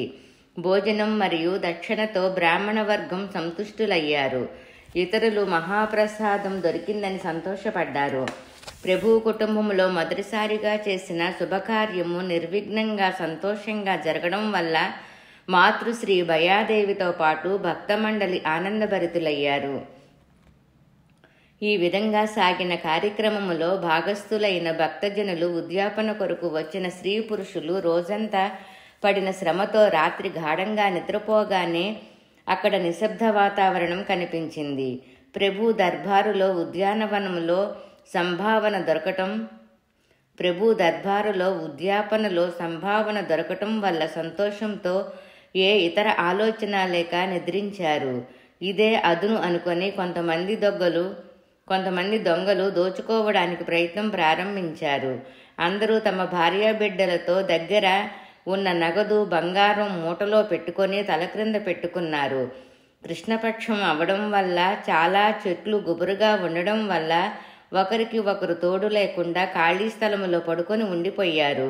అక్కడ తలుపులు, ఇనపపెట్టె, గది లాంటివి ఏమీ లేకపోవడం వల్ల రక్షణ లేక మూటలు కట్టుకున్నారు. ఇలాంటి ప్రదేశంలో ఆ దొంగలు వెళుతూ చెట్ల పండ్లను తెంపినట్లు దిండు క్రింద ఉన్న మూటలు తస్కరించటం ఆరంభించారు. తెలివైన వారు ఎవరైనా మేలుకుంటే కూడా ఆ ప్రదేశం గుబురుగా ఉండడం వల్ల ఎవరికీ తెలిసే ఆస్కారం లేకపోయింది. కొందరు ఇది చూసి అరవడం వల్ల అక్కడే కొంత జనం పోగయ్యారు. నగరమంతా దొంగలు దొంగలు అంటూ అరవగానే సందడి మొదలయ్యింది. ఎంతోమంది ప్రభువుని మేల్కొల్పాలని పరిగెత్తుకుంటూ వెళ్లారు. ప్రభు బిల్వవృక్షం క్రింద గాఢనిద్రలో మంచంపై ప్రశాంతంగా పడుకొని ఉన్నారు. విషయం తెలియగానే వెంటనే మేల్కొన్నారు. కానీ ప్రభువు అప్పటికప్పుడు దొంగలను పట్టుకోవాలని అనుకోలేదు. ఇలా చేయాలని కూడా ఎవరికీ చెప్పలేదు. చాలామంది తమ మూట పోయినందుకు దుఃఖంతో ఏడుస్తుండగా ప్రభువు ఇలా అన్నారు: సద్గురువుకి మీ అందరి గురించి ఆలోచన ఉంది. నిజమైన శ్రమతో న్యాయంగా దొరికిన సంపద తీసుకుపోవడానికి ఎవరు సరి అయిన వారు కారో వారికి తగిన శాస్తి జరుగుతుంది. ఇలా అని తిరిగి దుప్పటి కప్పుకొని పడుకున్నారు. ఇప్పుడు అయిందేదో అయింది, ఇంకా సొమ్ము పోకూడదని జాగ్రత్త చేసుకోవడానికి ప్రయత్నం ప్రారంభించారు. కొంతమంది మంట పెట్టి మేల్కొన్నారు. కొంతమంది మాట్లాడుకుంటూ అర్ధరాత్రి నుండి సూర్యోదయం వరకు ఉండిపోయారు. ఇక్కడ ప్రభువు తన మధురమైన మాటలతో అందరికీ హామీ ఇచ్చి తిరిగి పడుకున్నారు. అక్కడి నుండి 700 అడుగుల దూరంలో ప్రభువు ఉన్న ఈశాన్యం వైపుకు ప్రభువు తప్పయింది. మేము అపరాధం చేశాము, మమ్మల్ని క్షమించండి, మా నుండి ఇలాంటి తప్పు ఇంకెప్పుడూ జరగదు, ఈ ప్రదేశంలో ఇంకెప్పుడు కాలు పెట్టము అనే రోదించే శబ్దాలు వినిపించసాగాయి. కానీ ప్రభు వద్దకు వచ్చిన వారు అటువైపుకు వెళ్ళలేదు. అందుకని సూర్యోదయం అయ్యే వరకు ఎవరూ అది గమనించలేదు. తెల్లవారుతుండగానే ఆ శబ్దాలు స్పష్టంగా వినిపించసాగాయి. అప్పుడు కొంతమంది ఆ గుంత వైపు నుండి ఎందుకు వినిపించే శబ్దాలు వస్తున్నాయో చూడాలని అనుకున్నారు. అంతలో ప్రభువు 2-3 శిష్యులను తీసుకొని ఆ వైపుకు వెళ్ళడానికి తయారయ్యారు. బిల్వవృక్షాలకు కొద్ది దూరంలో ఉబ్బితో నిండిపోయిన ఒక గుంత ఉండి ఆ గుంతలో 25 మంది దొంగలు పడి ప్రభువుని పిలుస్తూ ఉన్నారు. రాత్రి జనం వద్ద నుండి దొంగిలించిన సొమ్మంతా వారి వద్ద ఉండెను. స్వతహాగా ప్రభువు అక్కడికి వచ్చిరి. తర్వాత శిష్యమండలి కూడా అక్కడికి వచ్చిరి. ఈ విషయం అందరికీ తెలిసింది. ప్రత్యక్షంగా ప్రభువు వచ్చి నిలబడ్డ ఆ దొంగలకు కనిపించడం లేదు, పైకి కూడా రావటం లేదు. కొందరు వారికి కళ్ళు కనిపించడం లేదనుకున్నారు. అప్పుడు ప్రభువు వాళ్లను ఇలా అడిగారు, మీరెవరు? ఈ గుంతలో ఎలా పడ్డారు? ఇప్పుడు బయటికి ఎందుకు రావడం లేదు అని. అప్పుడు ఆ దొంగలు ఇలా చెప్పసాగారు, ఈ అడవిలో ఉండి వచ్చి పోయేవాళ్లను దోచుకోవటం, దగ్గరలోని గ్రామాల్లో దొంగతనం చేయడం మా పని. ఇక్కడ మాణిక్య ప్రభు అనే సాధువు ఉన్నారని, ఆయన వద్దకు నిత్యం 1000 మంది వస్తారని, వాళ్ళని దోచుకుంటే సహజంగా ఏమైనా దొరుకుతుందనే ఉద్దేశంతో ఇలాంటి అవకాశం కోసం ఎదురు చూస్తూ ఉన్నాము. ప్రభువు వద్ద జనం పోగొవటం చూసి ఎంతైనా 2 నెలలు ఖర్చు దొరుకుతుంది అని ఆలోచించి అందరి దగ్గర దొరికినంత దోచుకొని పారిపోతుండగా ఎవరో కట్టి పడేసినట్లుగా ఈ గొంతులో పడ్డాము. లేచి పారిపోదామనుకుంటే మాకు కళ్ళు కనిపించటం లేదు. ఇక్కడ నుండి ఎలా వెళ్ళాలి, ఏం చెయ్యాలి? నిజంగా మాణిక్య ప్రభువు ప్రత్యక్ష దైవం అవడం వల్ల, ఆయన దర్బారులో తప్పు చేయడం వల్ల వారు మా గర్వాన్ని అణిచారు. మాపై కృపతో మమ్మల్ని ఇక్కడ నుండి బయటికి తీసి పంపిస్తే మంచిది, లేకపోతే మేము చనిపోవడం ఖాయం. 106వ పేజీ. శ్రీ మాణిక్య చరితామృతము 3వ రోజు పారాయణము. మాకు ప్రాణదానం చేసిన పుణ్యం మీకు లభిస్తుంది అంటూ వారు గట్టిగా ఏడవసాగారు. వాళ్లల్లో కొందరు శిష్యమండలిని తమలాగే భావించి డబ్బులు ఇస్తామని ఆశ చూపారు. మాపై కృపతో కళ్ళు పూర్వంలాగా వచ్చేటట్లు చేసి ఈ సంకట పరిస్థితి నుండి ముక్తి కలిగిస్తే మేము జీవితమంతా వారి ఉపకారం మరవము. మాణిక్యనగర్ వైపుకు మళ్లీ రాము. కావాలంటే ఇంకో దగ్గర దోపిడీ చేసి ప్రభు దర్బారుకు ఇస్తాము. ఈ విషయం ఎవరైతే ప్రభువుకు చెప్తారో వాళ్లను మా నాయకుడిని చేస్తాము. ఇలా అనేక విధాలుగా వారు వేడుకోసాగారు. ఆ దొంగలి దైన్యస్థితి చూసి ప్రభువు అతఃకరుణలో దయ కలిగి వారి స్థితికి నవ్వు కూడా వచ్చింది. తన శిష్యులతో మొదటి వారిని గొంతులో నుండి పైకి తీసుకురమ్మన్నారు. తర్వాత తన శిష్యుల మండలితో, చూడండి, సద్గురువుకి తన భక్తుల రక్షణ చేయవలసి ఉంటుంది. మనుషులు చింతిస్తారు, కానీ చేయించడానికి ఆ గురు మహారాజు సముద్రులై ఉన్నారు. ఆయన ఎప్పుడూ అన్యాయం జరగనివ్వరు. ఈ విధంగా శిష్యమండలిని సమాధానపరిచి పాపపుణ్యాల గురించి ఆ దొంగలకు కూడా బోధించారు. ఇది విని వారికి పశ్చాత్తాపం కలిగి ఇలాంటి పనులు తిరిగి చెయ్యమని శపథం చేశారు. తర్వాత ప్రభువు వాళ్ల దగ్గర ఉన్న మూటలతో తమ మూటలను గుర్తించి తీసుకోమన్నారు. తన అమృతహస్తంతో జనాన్ని నిర్భయంగా ఉండమని చెప్పారు. ఎవరి సొమ్ము వారికి చేరగానే దొంగలకు తిరిగి చూపు లభించింది. ప్రభువుకే కాకుండా పూర్తి పరివారానికి నమస్కారం చేసి తమ ఇళ్లకు దొంగలు పయనమయ్యారు. వాళ్లల్లో కొంతమంది ప్రభువు వద్ద సేవ చేస్తూ ఉండిపోయారు. ప్రభువు వాళ్లకు అన్నపానీయాలు సౌకర్యం కల్పించారు.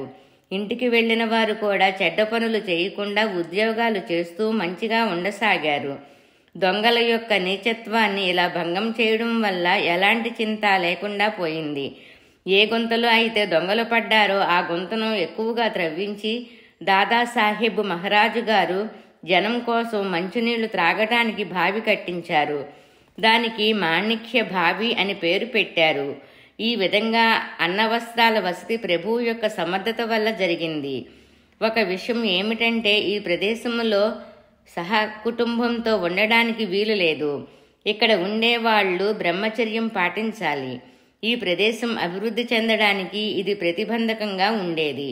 ఎవరైనా స్త్రీ పురుషుల సంసార ధర్మం ఈ ప్రదేశంలో జరగరాదని ఇలా కోరిక ఉన్నారు. మాణిక్యనగర్ యొక్క సీమ దాటి వెళ్లాలని నియమంగా ఉండేది. ఒక భార్యాభర్తలు ఈ నియమాన్ని ఉల్లంఘించడం వల్ల ఏం జరిగిందో క్రింద వివరించడం జరిగింది. గుప్త విషయం వెలుగులోకి రావటం వల్ల జరిగే అవమానం ఎలా వివరించాలి? ఇలా 2-3 సంఘటనలు జరగటం వల్ల అందరూ ఈ విషయాన్ని చర్చించసాగారు. కానీ మాణిక్యనగర్లో ప్రజాభివృద్ధి ఎలా జరుగుతుంది అన్న ప్రశ్న ఉదయించి ధర్మశాస్త్ర ప్రకారంగా పరస్పర బద్ధులైన స్త్రీ పురుషులు స్వాభావిక కోరికను తృప్తి చేసుకోవడానికి అనుమతి తీసుకోవడం వల్ల మాణిక్యనగర్ ఉన్నతికి సహాయకారి అవుతుందనే నమ్మకంతో ప్రభువు వద్ద ఈ విషయం ఎవరు అడగాలనే పెద్ద ప్రశ్న మొదలైంది. కానీ అందరికీ మంచి జరిగే సమయం రావడం వల్ల ఈ విషయంపై నిర్ణయం జరిగే సందర్భం అనుకోకుండా కలిసి వచ్చింది. తాత్యా మహారాజు భార్య సౌభాగ్యవతి విఠాబాయి ఆ సమయంలో ఋతుమతి కావడం జరిగింది. అప్పుడే తాత్యా మహారాజు గారు కళ్యాణికి వెళ్లి ఉండిరి. ఆయనను పిలిపించాలని దాదా మహారాజు గారు లేఖ పంపించారు. తాత్యా మహారాజు ఇక్కడికి వచ్చే ఆలోచనలో లేరు. చివరికి లేఖ చేతికి అంది. విషయం తెలియగానే తాత్యా మహారాజు వెంటనే మాణిక్యనగర్కు చేరుకున్నారు. గర్భధాన సంస్కారము ఎక్కడ జరగాలనే చర్చ వచ్చినప్పుడు కొందరు హుమనాబాద్లో చెయ్యాలని సలహా ఇచ్చారు. ఈ ముఖ్యమైన విషయంపై మాణిక్యనగర్ యొక్క భావి తరాభివృద్ధి ఆధారపడి ఉండటం వల్ల అందరూ సమాధానం కోసం ఆతృతతో ఎదురు చూడసాగారు. చివరికి ప్రభువు అందరికీ అనుకూలంగా తాత్యా గురుదర్బారుకు తన ఆదాయం నుండి 5,000 రూపాయలు ఇస్తే ఈ శుభకార్యానికి అనుమతి లభించి ఇక ముందు ఎవరైనా పత్నితో ఇక్కడ ఉండడానికి ఏ విధమైన అభ్యంతరము ఉండదు అన్నారు. ఇది విని అందరికీ సంతోషమైంది. తాత్యా మహారాజు సంతోషంతో ఒప్పుకున్నారు.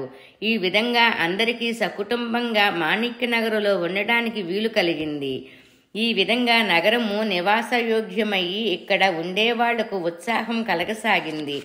నగరానికి దగ్గరలోని గ్రామాల వారు సంతోషంతో తమ గ్రామాల భూమిని ఇవ్వసాగారు.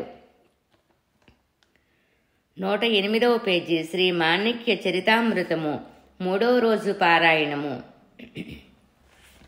కానీ దానికి రాజమాన్యత దొరికితే తమకు ఆ భూమి చెందుతుందని వ్యవహారిక దృష్టితో తాత్యా మహారాజు గారికి ఆలోచన కలిగింది.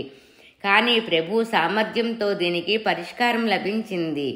గండవంతి, హుమనాబాద్, దుమ్నాసూర్ ఈ 3 గ్రామాలు ఆ సమయంలో శంసూల్ ఉమర్ నవాబు సాహెబ్ యొక్క జాగీర్గా ఉండేవి. నవాబు సాహెబు ప్రభు యొక్క కీర్తి విని ఉండిరి. సన్మానపూర్వకంగా పిలిచినా కూడా ఇలాంటి మహాత్ములు తమ జాగీరుకి రావటం కష్టం. అలాంటి అవకాశం అనాయాసంగా రావటం వల్ల నవాబు సాహెబ్కు ఆనందం కలిగింది. ప్రభువు స్థిరంగా ఇక్కడే ఉండాలనే ఉద్దేశంతో పై 3 గ్రామాల భూమిని పట్టా చేయడానికి తన క్రింది తాలూకాదారుకు ఆజ్ఞాపించారు. ఆజ్ఞ ప్రకారంగా ఆ తాలూకాదారు ప్రభు చరణాలపై ఆ పట్టాను సమర్పించారు. ప్రభు విషయములో ఆ తాలూకాదారు భక్తితో ఉండేవారు. ఈయన సర్వేశ్వర దేవాలయ జీర్ణోద్ధరణకు సహాయం చేశారు. హిందూ ధర్మ ప్రమాణంగా గ్రామంలో దేవాలయం తప్పకుండా ఉండాలి. మూర్తివంతమైన దేవునిగా ప్రభువు మాట్లాడుతూ తిరుగుతూ ఉన్నా కూడా నగర కళ్యాణం కోసం ఇతర దేవాలయాల ఆవశ్యకత కూడా ఉండేది. పూర్వం ఉన్న సర్వేశ్వర దేవాలయం పునరుద్ధరించబడింది. భక్తుల కోరిక పూర్తి చేయడానికి అన్ని విధాలుగా తయారీ జరిగింది. దాదా మహారాజు దేవాలయ పని మొదలుపెట్టారు. ఒక వడ్రంగి తన బండిపై ఒక పెద్ద నల్లరాయిని తీసుకువచ్చి ప్రభువు ముందు పెట్టి, ఇలాంటి శిల దొరకటం చాలా కష్టం, నాకు దొరికింది, అందుకని మీ వద్దకు తీసుకొని వచ్చాను. దీనిని దేవతాశిల్పం చేసి కూర్చోబెట్టండి, మీకు మంచి జరుగుతుంది అన్నారు. అప్పుడు ప్రభువు ఆయన శుద్ధమైన అంతఃకరణకు మెచ్చి, తాత్యా, నీవు చెప్పినట్టే చేస్తాను, నీ ఆశీర్వాదంతో నాకు మంచి అవుతుంది. ఈ శిలలో శంకరుని లింగము తయారు చేసేవారు వెంటనే దొరికారు. కానీ ఆయనకు కళ్ళు చాలా రోజుల నుండి కనిపించడం లేదు. అది తెలిసి ప్రభువు తన అమృతహస్తం కళ్ళపై త్రిప్పగానే కళ్ళు కనిపించాయి. ఆయన ఉత్సాహంతో మంచి పనితనంతో శంకరుని లింగాన్ని తయారు చేశారు. మహాశివరాత్రి రోజు పెద్ద సమారంభంతో ఆ లింగస్థాపన జరిగింది. మాణిక్యనగర్లో పూర్తి రాళ్లతో కట్టబడిన మొదటి కట్టడము ఈ సర్వేశ్వరుని దేవాలయమే. 109వ పేజీ. శ్రీ మాణిక్య చరితామృతము 3వ రోజు పారాయణము 26వ భాగము. మారుతి దేవాలయము మరియు చల్ల. ఒక సాధువు తలపై ఒక మారుతీమూర్తిని పెట్టుకుని 12 సంవత్సరములు తీర్థయాత్ర చేశారు. అలా యాత్ర చేస్తుండగా ప్రభువు యొక్క కీర్తి విని మాణిక్యనగర్ వచ్చారు. అహోరాత్రులు ఆ మూర్తిని తలపై పెట్టుకుని ఉండేవారు. ఇక్కడికి రాగానే ఆ మూర్తి ఆయనకు బరువుగా అనిపించి ప్రభువు ముందుకు వచ్చి ఇలా అన్నారు: మహారాజ్, ఈ మారుతికి మీ సన్నిధిలో ఉండాలని కోరిక. రాత్రి నాకు స్వప్నములో కనిపించి చెప్పిన తర్వాత ఇక్కడికి వచ్చాను. మీరు నా తలపై నుండి ఈ మూర్తిని దించి మీకు ఎక్కడ సరియైన ప్రదేశం అనిపిస్తుందో ఆ ప్రదేశములో ఈ విగ్రహాన్ని ప్రతిష్ఠ చెయ్యండి. ఆయన వినతి ప్రకారం ప్రభు స్వహస్తాలతో ఆ మూర్తిని దించి ఆయనకు ముక్తి కలిగించారు. వాడాలో తులసి బృందావనం ఉన్న కట్టపై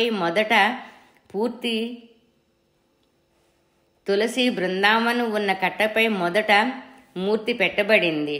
తర్వాత దాదా మహారాజుల వారు గ్రామానికి పశ్చిమ దిక్కులో ఉన్న చిన్న దేవాలయములో మూర్తి స్థాపన చేయడం జరిగి తర్వాత సముద్ధరించారు.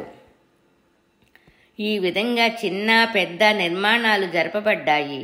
సర్వేశ్వర్ మారుతి యొక్క పూజా వ్యవస్థ ఏర్పాటు చేయడం జరిగింది. ఈ మారుతికి మొదటి నుండి ఉగ్ర స్వభావం కలవారని ప్రసిద్ధి. ఈ అనుభవం ప్రజలకు కలగసాగింది. పూజారి తప్ప పని చేస్తే అతనికి శిక్ష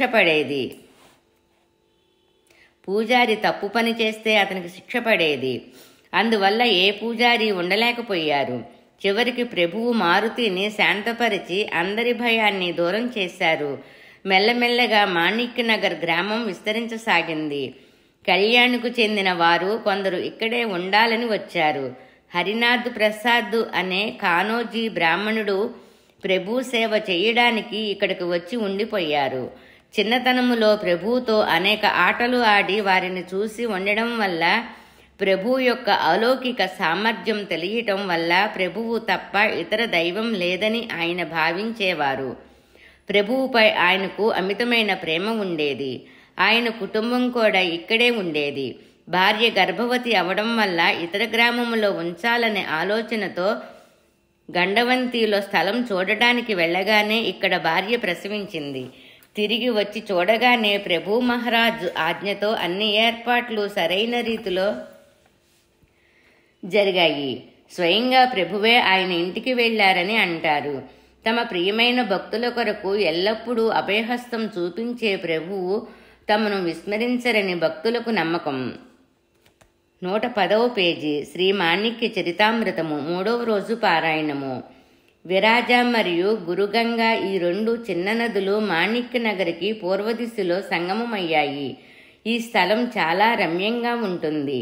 2 నదుల మధ్య భూమి సస్యశ్యామలంగా ఉండడం వల్ల ఈ భూమిలో ఇతర చెట్లతో పాటు మామిడి చెట్లు నాటడం వల్ల శోభ సంతరించుకుంటుందని భావించి ఆ కార్యక్రమానికి దాదా మహారాజుల వారు శ్రీకారం చుట్టారు. వాసగి కల్లప్ప అనే వైశ్య శిష్యుడు సంగమములో శంకరుని మందిరము కట్టించారు. గోసాయి, బైరాగులకు, సాధువులకు ఇక్కడ ఉండడానికి స్థలం ఇవ్వబడింది. ఈ భూమి సహజంగానే తపస్సు చేయడానికి అనుకూలంగా ఉండడం వల్ల చాలామంది తపస్సు చేసేవారు ఇక్కడ ఉండసాగారు. చాలామంది తపస్సు చేసేవారు ఇక్కడ ఉండసాగారు. ఈ విధంగా అన్ని రకాల భక్తులకు, జనులకు అనుకూలత ఉండడం వల్ల ఆకర్షణీయమైన స్థలంగా మాణిక్యనగర్ కనిపించసాగింది. ముసల్మాన్ భక్తుల కోసం నగరానికి ఉత్తర దిశలో కొండపై ఒక స్థలం చూపించి ప్రభు తన టోపీని ప్రసాదంగా ఇచ్చారు. దానిపై చల్ల అంటే పైకప్పు లేని కట్టడం నిర్మించబడింది. తనను భక్తితో ఆరాధించే ముస్లిం భక్తుల కోసం ప్రభు ఆ స్థలం నిర్మించారు. ప్రభువుని మహబూబు సుబానీగా భావించే ముస్లిం భక్తులు ఇప్పటికీ ఇక్కడికి వచ్చి ప్రభు ఉపాసన చేస్తారు. 27వ భాగం గ్రామాభివృద్ధి. మాణిక్యనగర్ ఇలా అన్ని విధాలుగా అభివృద్ధి చెందసాగింది. వ్యవహారాలలో ప్రభువు ఖచ్చితంగా ఉండేవారు. 3 సోదరులు ఒకే ఆలోచనతో మాణిక్యనగర్ అభివృద్ధి గురించి ఆలోచించేవారు. ఈ త్రిమూర్తులలో ప్రభు మహారాజు వద్ద పారమార్థిక శ్రేష్టత్వము ఉన్నా కూడా వ్యవహారిక దృష్టిలో మాత్రం మిగిలిన ఇద్దరి వ్యవహారాలు సామాన్య లోకులకు ఆమోదయోగ్యంగా ఉండేవి. వారు ప్రభువుతో పాటు వారి అన్నదమ్ములను కూడా అంతే గౌరవించేవారు. వాళ్ల మధ్య భేదభావం ఎవరూ చూపించేవారు కాదు. కారణం ఈ 3 పరస్పరం అత్యంత ప్రేమపూర్వక ఆదరణతో నడుచుకునేవారు. వయసు విషయంలో తారతమ్యం లేకుండా, కృత్రిమత్వం లేకుండా ప్రేమతో మాణిక్యనగర్ అభివృద్ధికి కృషి చేశారు. మాణిక్యనగర్ స్థాపన జరిగేటప్పుడు తాత్యా మహారాజు గారు ఇక్కడే ఉండి సంస్థాన కార్యభారము వహిస్తారని ఎవరూ ఊహించలేదు. కారణం మొదటి నుండి ఈయన స్థితి ఇద్దరి సోదరుల కంటే భిన్నంగా ఉండేది. దాదా మహారాజు మరియు ప్రభువు వలె వీరు విరక్త బ్రహ్మచారి కాదు. దాదా మహారాజులు వారు పెళ్లి చేసుకున్నా కూడా భార్య చిన్న వయసులోనే మరణించడం వల్ల మౌన బ్రహ్మచారిగా ఉండిపోయారు. తాత్యా మహారాజులు వారు గృహస్థు ఆశ్రమంలో బందీ అయ్యారు. ఇప్పుడు పూర్తి గృహస్థు అయ్యారు. గృహస్థాశ్రమానికి కావలసిన సాధనా సంపత్తి అనుకూలంగా ఉండేది. భార్య సాత్విక అయ్యి, మితభాషి అయ్యి, రూప సంపన్నురాలయి ఉండెను. వ్యవహారిక శిక్షణ సరైన రీతిలో జరగడం వల్ల బుద్ధిమంతురాలై ఉండిరి. తాత్యా మహారాజు శిక్షణ ఉన్నత స్థితిలో ఉండెను. వారు రచించిన అష్టకాలు, పదాలు వారి విషయ పరిజ్ఞానానికి సాక్షిభూతాలు. వ్యవహారానికి కావలసిన కుశల పరిజ్ఞానం వారి వద్ద అపరిమితంగా ఉండేది. నవాబుల దర్బారులో వీరి గౌరవం పెరగసాగింది. మరియు ఆబాల వృద్ధులకు ఈయన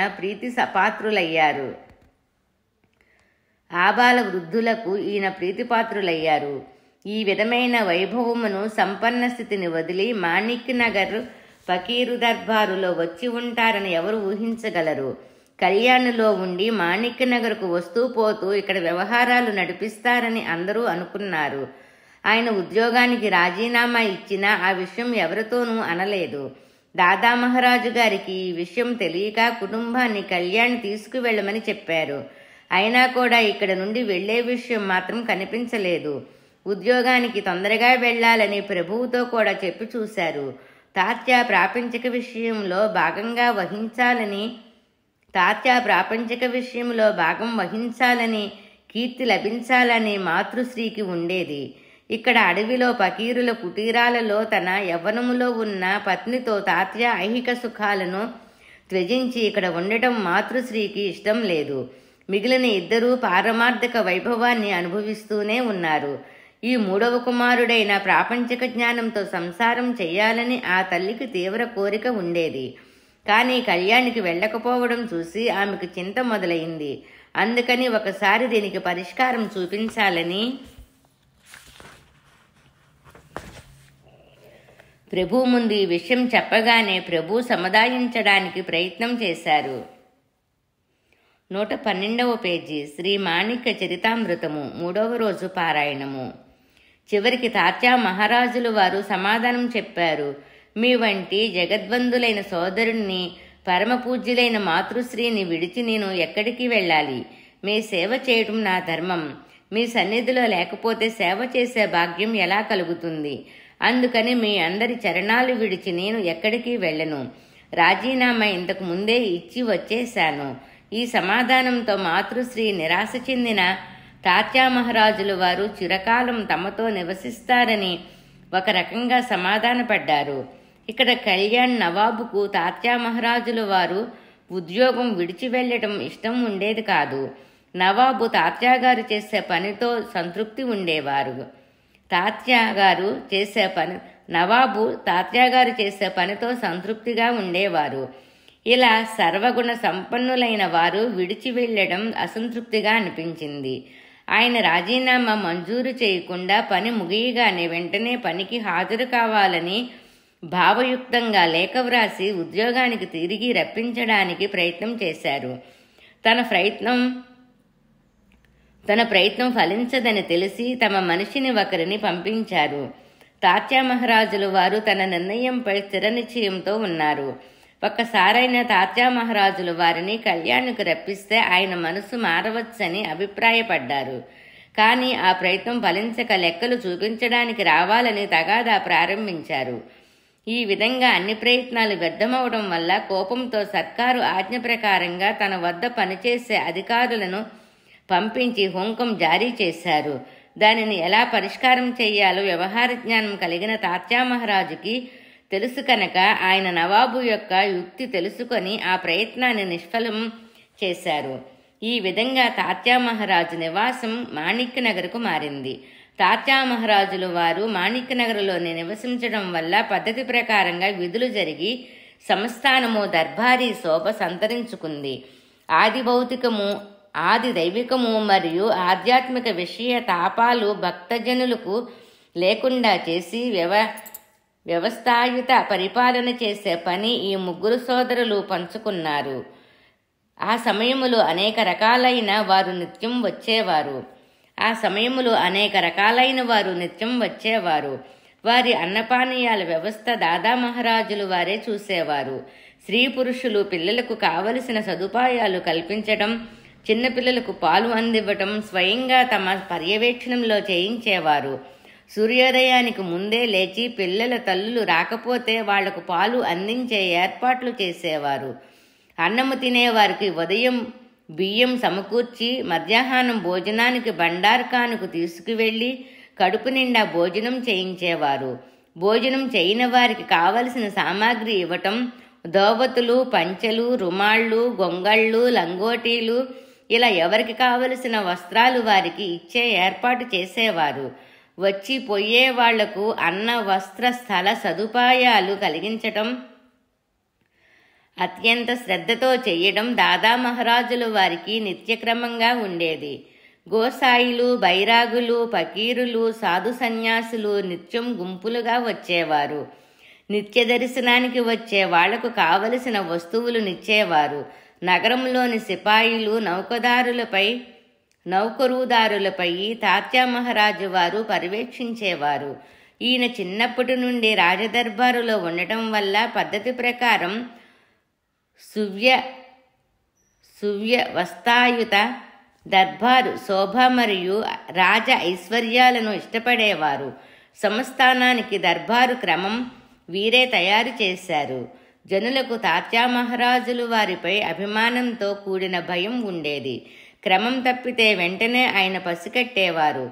సరి అయిన శాసనం చేయటం, తప్పును సరిదిద్దటములో ఆయన అలసత్వం ఎప్పుడూ చూపలేదు.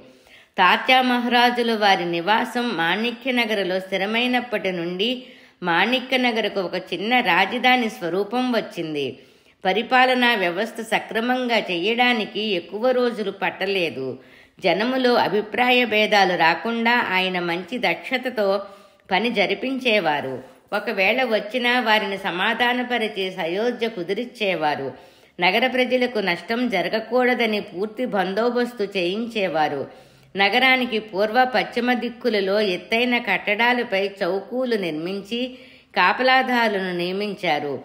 ప్రభు యొక్క గుడారం వద్ద కాపలా నియమించబడింది. ద్వారపాలకునిగా పదం సింగ్ ఉండేవారిని ఇంతకు ముందే వ్రాయబడింది.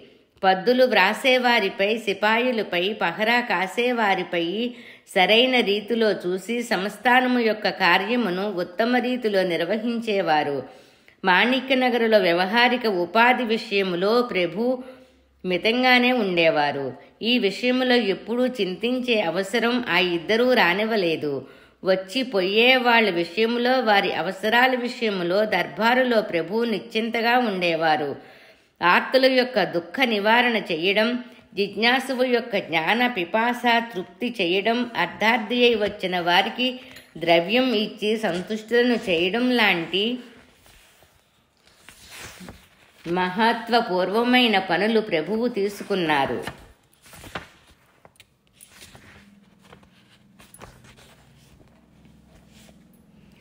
నూట 14వ పేజీ శ్రీ మాణిక్య చరితామృతము.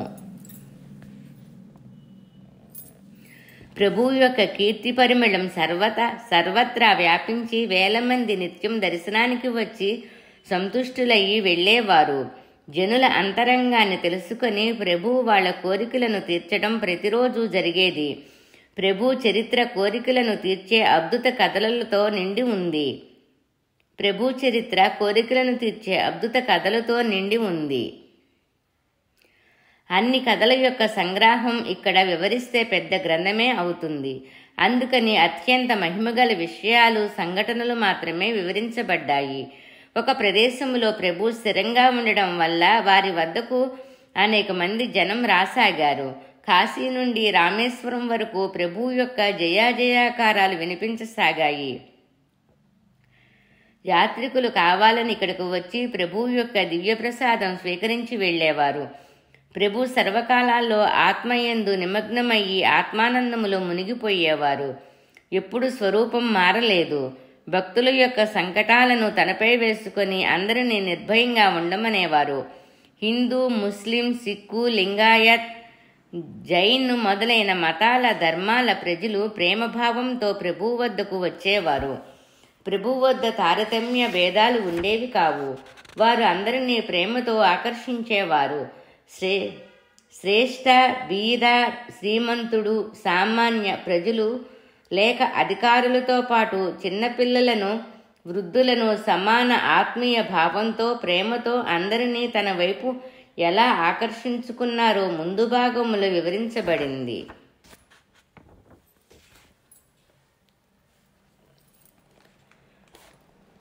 ప్రభు దర్బారు 28వ భాగం. దర్బారు ఈ శబ్దానికి సామాన్య జనం మదిలో ఏ అర్థం స్మరించిందో, ప్రభు నగరంలో అలా దర్బారు స్వరూపం ఉండేదా అనే అనుమానం సహజంగా వస్తుంది. ఆది భౌతిక శక్తి లేదా ఆధ్యాత్మిక శక్తి ఏ విధంగా భిన్నమైనవో వారి దర్బారు స్వరూపం కూడా అలాగే భిన్నంగా ఉండేది. మాణిక్యనగర్ దర్బారు కేవలం ఆధ్యాత్మిక స్వరూపంతో ఉండేది. దాని ముఖ్య ఉద్దేశం ప్రభు దర్శనంతో పునీతమవడం. అందువల్ల దాని రచన భిన్నంగా ఉండేది. రాజదర్బారులోని ఎన్నో విషయాలకు దీనికి పోలికలు ఉండడం పూర్వకాలములోని రాజదర్బారుల యొక్క వర్ణన చదివిన వారికి తెలుస్తుంది. 115వ పేజీ 3వ రోజు పారాయణము. దీనిని తాత్యా మహారాజులు వారు రూపొందించారని ఇంతకు ముందే చదివాము. అందుకని దర్బారుకి రాజదర్బారు యొక్క స్వరూపం కనిపిస్తుంది. ఈ దర్బారు ముఖ్య విషయం ఆధ్యాత్మిక శ్రేయస్సు సాధించాలనే కారణంతో పోగయ్యే జన సముదాయం. ప్రభువు వద్దకు అనేక విధాలైన జనం వస్తారు. వాళ్లకు దర్శనం కోసం ఏర్పాటు చేయటం మండలి యొక్క విధి. దర్బారు ఒక విశేష కారణంతో జరిగేది. ఉత్సవ కారణంగా లేదా పండగ కారణంగా. ప్రభు దర్శనం కోసం ఉత్సాహంతో వచ్చేవారికి ప్రభు దర్శనం లభించే విశేష దర్బారు నిర్వహించబడేది. దర్బారు స్వరూపం రాజదర్బారు వలె ఏర్పాటు చేసినట్లుగా ఉండేది. ఒక పెద్ద మండపం తయారు చేయబడేది. దాని ఒకవైపు మధ్యభాగంలో తూర్పు ముఖంగా ఒక కట్ట తయారు చేయబడి ఆ కట్టపై ప్రభు కూర్చునే ప్రదేశం ఉండేది. మంచి నాణ్యమైన పరుపు, వీపు వైపు మెత్తలు, రెండు వైపులా చేతులు ఆనించి కూర్చోవడానికి దిండ్లు, కూర్చోవడానికి ఆసనం ఏర్పాటు చేయబడేవి. దీనికి దగ్గరలోనే ప్రభు కుటీరం ఉండేది. ఈ ప్రదేశంలో ప్రస్తుతం సుందరమైన సభామండపం కనిపిస్తుంది. పూర్వం ఇదే దర్బారు జరిగే ప్రదేశం అంటారు. కట్ట ముందు రెండు వైపులా ఇద్దరు నిలబడేవారు. దర్బారులో జనం నిండిన తర్వాత భక్త కార్య కల్పద్రుమ అనే బిరుదావళి యొక్క జయఘోష చేస్తుండగా ప్రభువు మహారాజా గారు వచ్చి ఆ పరుపు గాదీపై కూర్చునేవారు. ప్రభువు వచ్చేటప్పుడు అందరూ నిలబడి నమస్కారం చేసి కూర్చోవాలి. ఇలా పద్ధతి ప్రకారం జరిగేది. గృహస్థుల కోసం ముందు భాగంలో స్థలం ఉండేది. సన్యాసి, శాస్త్రులు, వైదికులు, పురాణికులు, హరిదాసులు మొదలైన వారి కోసం ప్రభువు కట్టకు కుడివైపున చోటు ఉంచబడేది. ఇంకోవైపు సాధువులు, బైరాగులు, గోసాయిలు, ఫకీరులు మొదలైన వారి కోసం స్థలం కేటాయించబడేది. ముందు వైపు పాడేవాళ్లకు సన్నాయి, డోలు వాయించేవారికి, నాట్యం చేసేవారికి, ఇలా నృత్య గాన కౌశల్యం ఉన్నవారిని కూర్చోబెట్టేవారు. దర్బారు అంటే పై అన్ని రకాల జనులు సముదాయం ఒక దగ్గర పోగయ్యి తమ కళను ప్రదర్శిస్తూ ప్రభు దర్శనం మరియు ప్రసాదం పొందే మహోత్తరమైన స్థానం. ఇలాంటి దర్బారు ఇప్పటి సంస్థానాధిపతి కార్యకలాపాల్లో అనేక ప్రసంగాల్లో కూడా చూడవచ్చు. 115వ పేజీ సమాప్తం. 116వ పేజీ శ్రీ మాణిక్య చరితామృతము 3వ రోజు పారాయణము. ప్రభు యొక్క వస్త్రధారణ నిర్దిష్టమైనదిగా ఉండేది కాదు. ఆ సమయంలో ఏ ఆలోచన వస్తే ఆ విధంగా వచ్చి కూర్చునేవారు. అప్పుడప్పుడు తలపై విలువైన జరీ తలపాగాతో, శరీరంపై అంతకంటే విలువైన జుబ్బా, మెడలో ముత్యాల హారం, చెవులకు కర్ణాభరణాలు, రత్నఖచిత పుష్పం తలపై పెట్టుకొని హుక్కా త్రాగుతూ కూర్చునేవారు. ప్రభు యొక్క మూర్తిత్వం నయన మనోహరంగా ఉండేదని ప్రత్యక్షంగా దర్శించిన వారు వ్రాశారు. సాధారణ గోధుమ రంగుతో ముఖం దివ్యంగా ఉండేది. శరీర శ్రద్ధ ప్రామాణికంగా ఉండేది. అత్యంత విలక్షణమైన దివ్య తేజస్సుతో అందరి మనసులను తమ వైపుకు తిప్పుకునేవారు. మాటలు అత్యంత మృదువుగా ఉండేవి. నైసర్గిక కాంతితో వివిధ అలంకరణలతో కూడి ప్రభు యొక్క స్వరూపం దేదీప్యమానంగా ఉండేది. ఆ దర్బారులో నృత్య, గానాది లలిత కళల యొక్క ప్రదర్శన ఉండేది. దాంతోపాటు శాస్త్రకారుల వాద వివాదాలు నడిచేవి. వైదికుల మంత్రాలతో పాటు వేదాంత చర్చ జరిగేది. దర్శనానికి వచ్చిన వాళ్లను పరామర్శిస్తూ ప్రసాదం ఇవ్వటం జరిగేది. దర్బారు అంటే శతావధాన ప్రయోగమని ఇప్పటి కాలంలో కూడా అనుభవంలోనికి వస్తుంది. ఒకే సమయంలో ప్రభు యొక్క దృష్టి అన్ని కార్యక్రమాలపై ఉండేది. శాస్త్రవాదనలో ప్రభు దృష్టి ఉందని గాయకులు కొద్దిగా మనసులో అనుకొని తమ కార్యక్రమంపై దృష్టి మరల్చుతుండగా ప్రభు గానం వైపు దృష్టి నిలిపేవారు. ప్రసాదం తీసుకునేవాళ్ళు ప్రతి ఒక్కరి మనసు తెలుసుకొని దాని గురించి మాట్లాడి ప్రసాదం ఇచ్చేవారు. ప్రతి వ్యక్తి యొక్క మనసు తెలుసుకొని అందరినీ సంతోషపరచటం దర్బారులోని అపూర్వ విషయం. ఈ విధంగా దర్బారు అనియమిత కాలం వరకు నడిచేది. అన్ని వర్గాల వారికి దర్బారులో మర్యాద లభించేది. అందరికీ ప్రసాదం సంభావన దొరికిన తర్వాత దర్బారు ముగిసేది. ఎన్నో సమయాల్లో 3 రోజులు అహోరాత్రులు ఆ దర్బారు పనులు జరిగేవి. ప్రభువు ఆసనముపై 3 రోజుల వరకు కదలకుండా కూర్చునేవారు. 6 రోజుల వరకు ఒకసారి దర్బారు నడిచిందని అప్పటి వారు చెప్పేవారు. ప్రభు దర్బారు గురించి 2-3 లేఖకులు చేసిన వర్ణన పాఠకులకు తెలియాలని వారి మాటల్లో వివరించటం జరిగింది.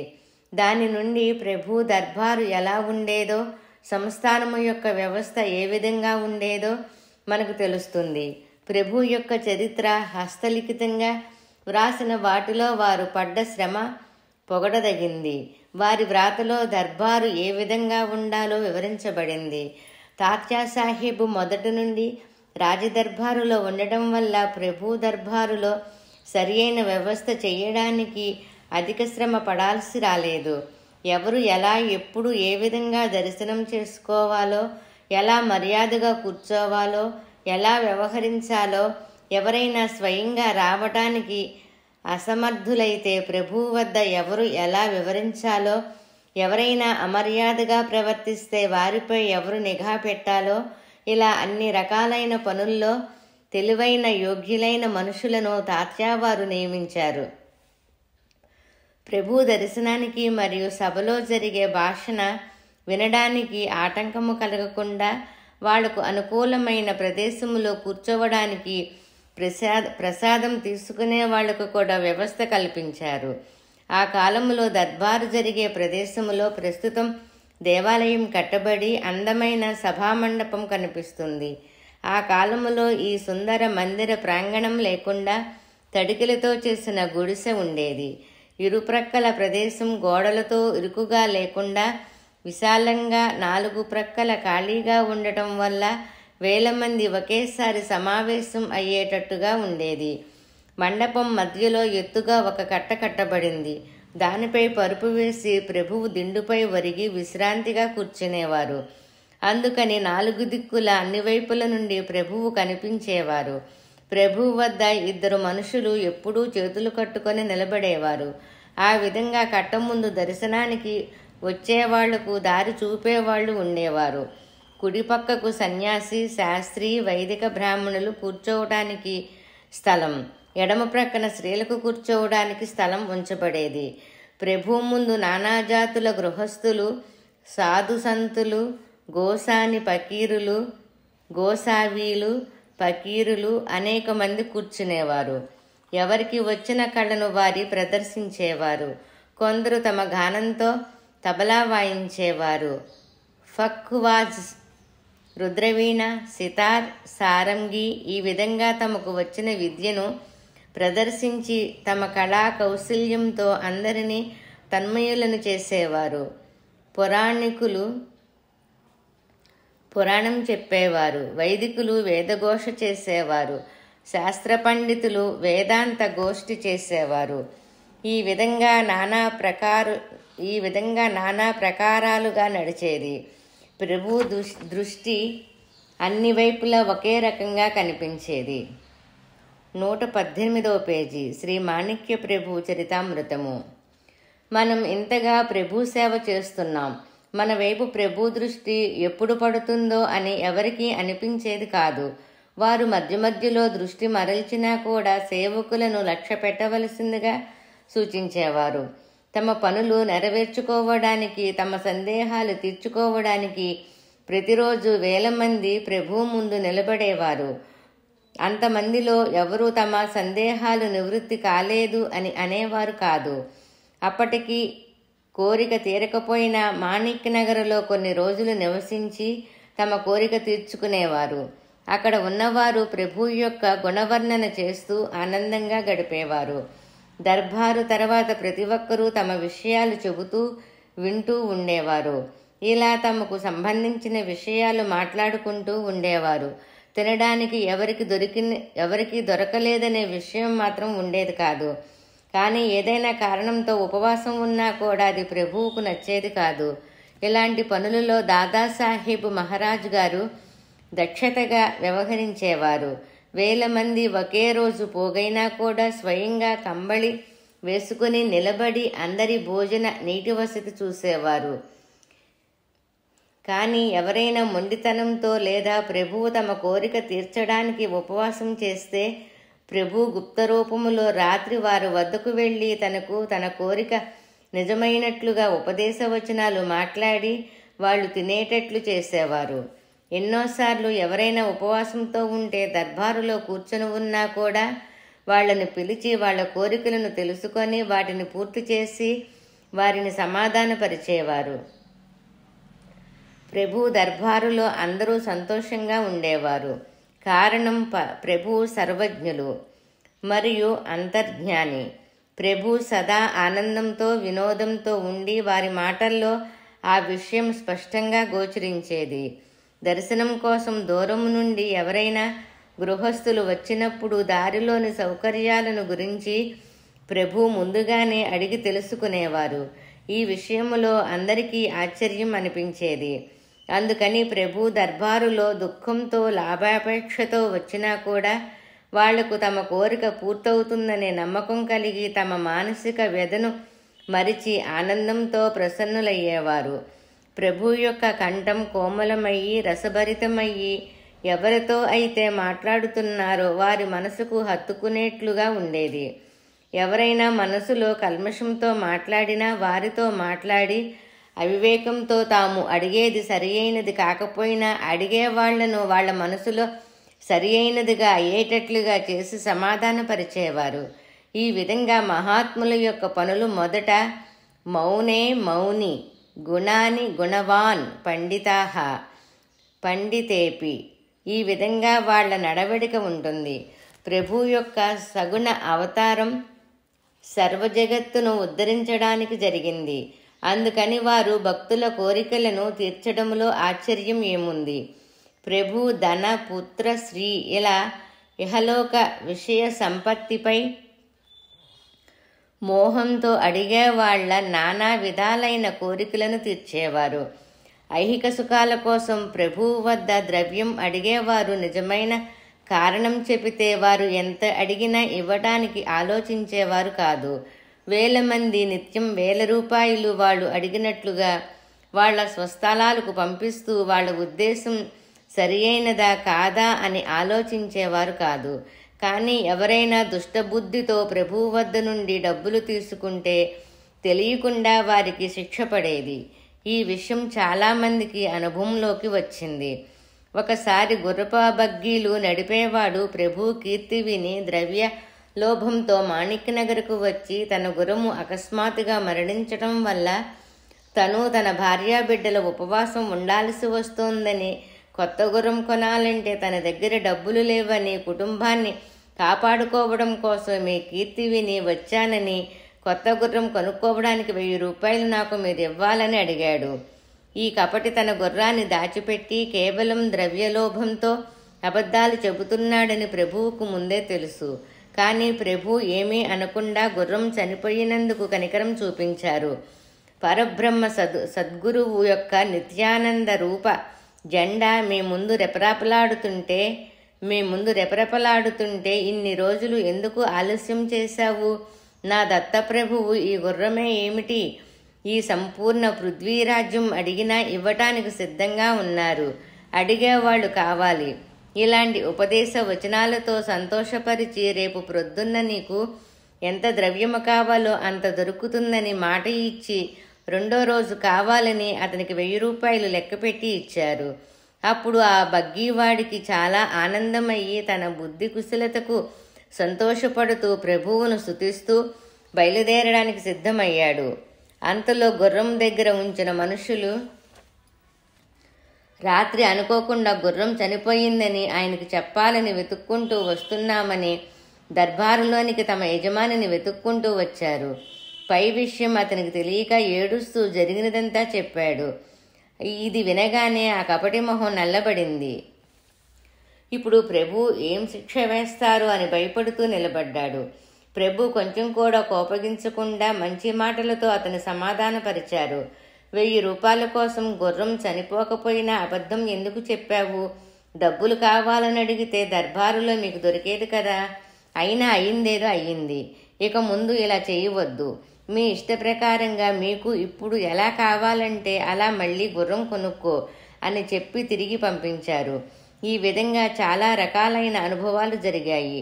ప్రభువు వద్ద నిజమైన విషయం చెప్పి ఏదైనా అడిగితే తమ కోరికలు పూర్తి అవుతాయి అని అందరికీ నిశ్చయంగా తెలిసేది.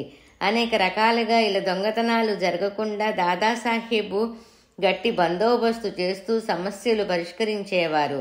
ఏ స్త్రీకి అయినా తన మర్యాద విషయంలో ఏ పురుషుని నుండైనా ఉపద్రవం కలగరాదని దాదా మహారాజులు వారు దక్షతతో వ్యవహరించేవారు. ఎవరైనా స్త్రీలతో అమర్యాదగా ప్రవర్తిస్తే సహించేవారు కాదు. అలా జరిగితే ఇద్దరిని శిక్షించేవారు. తను ప్రత్యక్షంగా స్త్రీలతో మాట్లాడేవారు కారు. వాళ్ళు ఏదైనా చెప్పాలనుకుంటే వెంకమ్మతో చెప్పేవారు. ఈ క్రమం మొదటి నుండి అలవాటు చేశారు. ప్రభు విషయంలో కూడా వర్తనాక్రమం ఉండేది. వాళ్ళు చేయవలసిన పనులన్నీ వెంకమ్మకు చెప్పి చేయించుకునేవారు. ప్రభు ప్రత్యక్షంగా స్త్రీలతో మాట్లాడేవారు కాదు. స్త్రీ ఒక్కరే ప్రభు దర్శనానికి రావటం నిషిద్ధం. రావాలనుకుంటే తన భర్తతో కలిసి రావాలి. అలా రాలేకపోతే వెంకమ్మకు విషయం తెలిపేవారు. ప్రభువుకు వెంకమ్మ ఆ విషయం చెప్పి ప్రభు ఆజ్ఞ తిరిగి వాళ్ళకి చెప్పేది. ప్రభు యొక్క భాష మృదువుగా ఉండేది. కోపం అనే శబ్దం ప్రభు విషయంలో లేదనే చెప్పాలి. జనం వారి సేవ చేయడానికి చేతులు కట్టుకొని నిలబడేవారు. కానీ ప్రభు ఎప్పుడూ వెంటనే పనులు చెప్పేవారు కాదు. ఎప్పుడు ఈ పని అవుతుంది ఇలా మాత్రమే అడిగేవారు. ఎవరైనా కపటభావనతో ప్రత్యక్షంగా తప్పు చేసి ప్రభు ముందుకు వచ్చినా కూడా శాంతంగానే శిక్షించేవారు. శిక్ష కూడా సౌమ్యంగా ఉండి మనసుకు కష్టం కలిగించకుండా ఉండి తిరిగి తాము తమ చేతులతో ఇలాంటి తప్పు చేయకూడదని మనసుకు అర్థమయ్యేటట్లు బోధించేవారు. ఈ విధంగా దర్బారు రోజులో 3 సార్లు జరిగేది. సాయంకాలం జరిగే దర్బారులో అందరికీ ప్రవేశం దొరికేది కాదు. ఉదయం ప్రాతః విధి ముగించి కట్టపై కూర్చొని ఉండగా పరిచయస్తులు, పనులు చేసేవారు ఇలాంటి వారికి మాత్రం ప్రవేశం ఉండి తమ పనిపై వినతి చేసుకోవడానికి అవకాశం ఉండేది. లేకపోతే ప్రభు కావాలని వాళ్ళని పిలిపించి వారి పని గురించి అడిగేవారు. వారు గదిలో ఉన్నప్పుడు అనుమతి లేకుండా ప్రవేశం ఉండేది కాదు. చెమన్య, వెంకమ్మ, గోపాల్బువ, లంగోటి రామ, రామన్న వీరు ప్రియ శిష్యులు. వారు తమ పని తాము చేస్తూ ఇతర విషయాలలో జోక్యం కలిగించుకోకుండా తమంతట తాము కూర్చొని ఉండేవారు. ద్వారం వద్ద తాత్యా సాహిబ్ గారు గట్టి బందోబస్తు ఏర్పాటు చేసి రాత్రి పగలు సేవకులను నియమించారు. ప్రభు సాయంకాల సమయంలో తిరుగుతూ మారుతి దేవాలయానికి వెళ్ళేవారు. అక్కడ సాధుసంతులు, గోసావి, బైరాగి వాళ్ళు ఉండేవారు. వాళ్లతో ఇష్టాగోష్ఠి మాట్లాడి తర్వాత దత్తగాది వరకు వచ్చి తన ఆసనంపై కూర్చునేవారు. ఆ సమయంలో మాత్రం ఎవరికైనా దర్శనం చేసుకోవడానికి, తమ గురించి విన్నవించుకోవడానికి అనుమతి ఉండేది. ఒకసారి ప్రభు గాదీపై వచ్చి కూర్చుంటే ఎంతమంది దర్శనానికి వచ్చినా వాళ్ళు చెప్పేది విని వారికి సమాధానం ఇచ్చిన తర్వాత మాత్రమే దర్బారు ముగించేవారు. రాత్రి అన్ని కార్యక్రమాలు ముగిసేసరికి 10 గంటలు అయ్యేది. ఒక్కోసారి జనం ఎక్కువగా ఉంటే తెల్లవారి 2 లేక 3 గంటలు కూడా అయ్యేది. ఆ కాలంలో ఇప్పటిలాగా గడియారాలు కూడా ఉపయోగంలో ఉండేవి కాదు. రాత్రి పగలు తెలియడానికి పూర్వం గంటలు యంత్రాన్ని ఉపయోగించేవారు. ఇలాంటి యంత్రాన్ని తాత్యా సాహిబ్ గారు ద్వారంలో పెట్టించారు.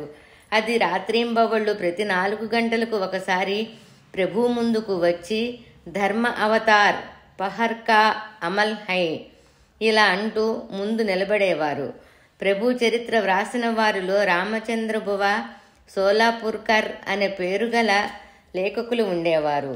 వారు ప్రభు దర్బారులో చాలా రోజులు ఉన్నారు. వారు తమ పుస్తకములో వ్రాసిపెట్టిన ప్రభు దర్బారు యొక్క వర్ణన చదవదగినదిగా ఉంది. అది మేము క్రింద వ్రాసాము.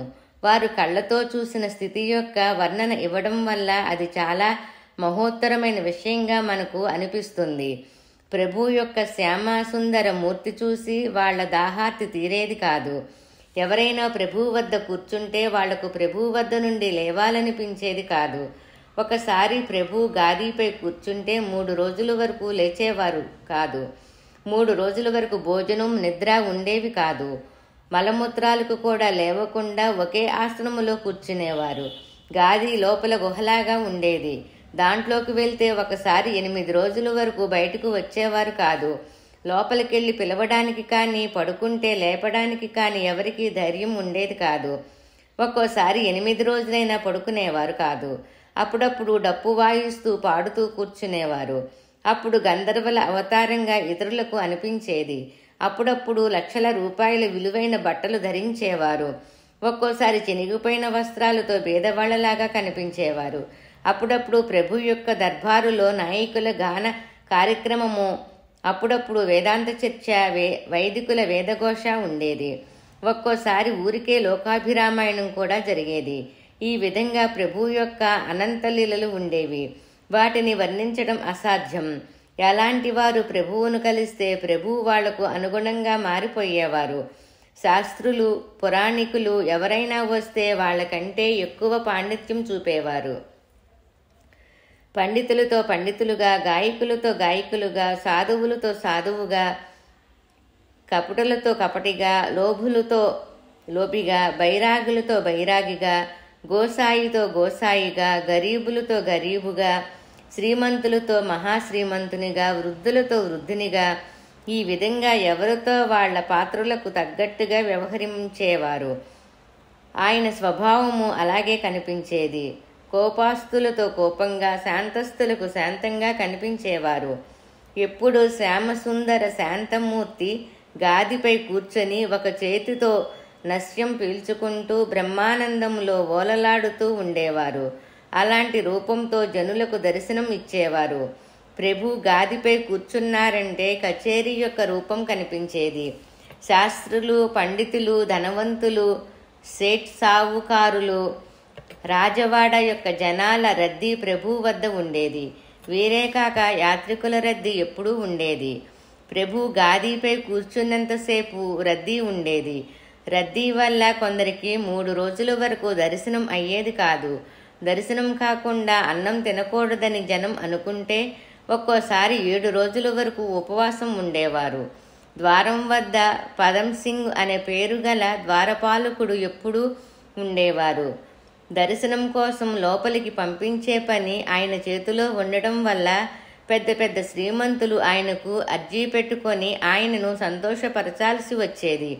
ఈ విధంగా హుమ్నాబాదు దగ్గర నివసించడం జరిగినప్పుడు నుండి ప్రభు యొక్క పూర్వపకీరు రూపం అరణ్యములో నివసించడం కాకుండా అన్ని విషయాల్లోనూ రాజదర్పం కనిపించసాగింది. ఏ స్థలంలో మహారణ్యం ఉండేదో అక్కడ ఇప్పుడు మాణిక్యనగర్ నివాస స్థలమయ్యి, రాత్రి పగలు ఏ స్థలములో దొంగలు ప్రవాసులను లూటీ చేసేవారో ఆ స్థలములో ఇప్పుడు ఏనుగులు, గుర్రాలు, పల్లకీలు, మేనాలు లాంటి రాజైశ్వర్యాలు కనిపించసాగాయి. ఈ సమయములో శ్రీ మాణిక్య ప్రభు వయసు సుమారు 30 సంవత్సరాలు ఉండేది. మరియు సర్వరాజ ఐశ్వర్యాల సంపద మాణిక్య నగరానికి వచ్చినది. ప్రభు ద్వారములో ఏనుగులు, గుర్రాలు, మేనాలు, పల్లకీలు ఉండి రాజవాడాలా ఉండేది. ఎవరి వైపు ప్రభు ఊరికే కళ్ళు తెరిచి చూస్తే వారు భాగ్యవంతులవుతారని ప్రజలు నమ్మేవారు. ఇలా ఉన్నా కూడా ప్రభువు పకీరులాగా స్వాతంత్రంగా ఆనందంగా ఉండేవారు. ఎంత ఐశ్వర్యం వచ్చినా తన నమ్రత కరుణ చూపటములో వెంట్రుక వాసి తేడా కనిపించేది కాదు. వారి భాషణ అతి తీయగా దయతో కూడిన వచనాలతో వినోదభరితంగా ఉండేది. సంస్కృతం, కన్నడ, తెలుగు, ఉర్దూ, ఫార్సీ, హిందూస్థానీ మరియు మరాఠీ ఇన్ని భాషలు ఆయనకు కరతల మలకముగా ఉండేవి. ముస్లిం వారికి అరబ్బీ గ్రంథములోని విషయాలను వినిపించేవారు. వీటిని ఎక్కడ ఎలా నేర్చుకున్నారో మాత్రం ఎవరికీ తెలియలేదు. వారు ధర్మశాస్త్ర పారంగతులు, వేదజ్ఞులు. ఏ మతం వారైనా, ఏ ధర్మం వారైనా, ఏ జాతి వారైనా ప్రభువుతో వాదించలేకపోయేవారు. ఎంత పెద్ద మహావిద్వాంసులు వచ్చినా ప్రభు ముందు ఓటమి ఒప్పుకొని, ప్రభు సమాధానం విని, ప్రభు చెప్పినదే నిజమని ఒప్పుకొని తిరిగి వెళ్ళేవారు. ఇలా ఎన్నోసార్లు జరిగింది. 124వ పేజీ. శ్రీ మాణిక్య ప్రభు చరితామృతము.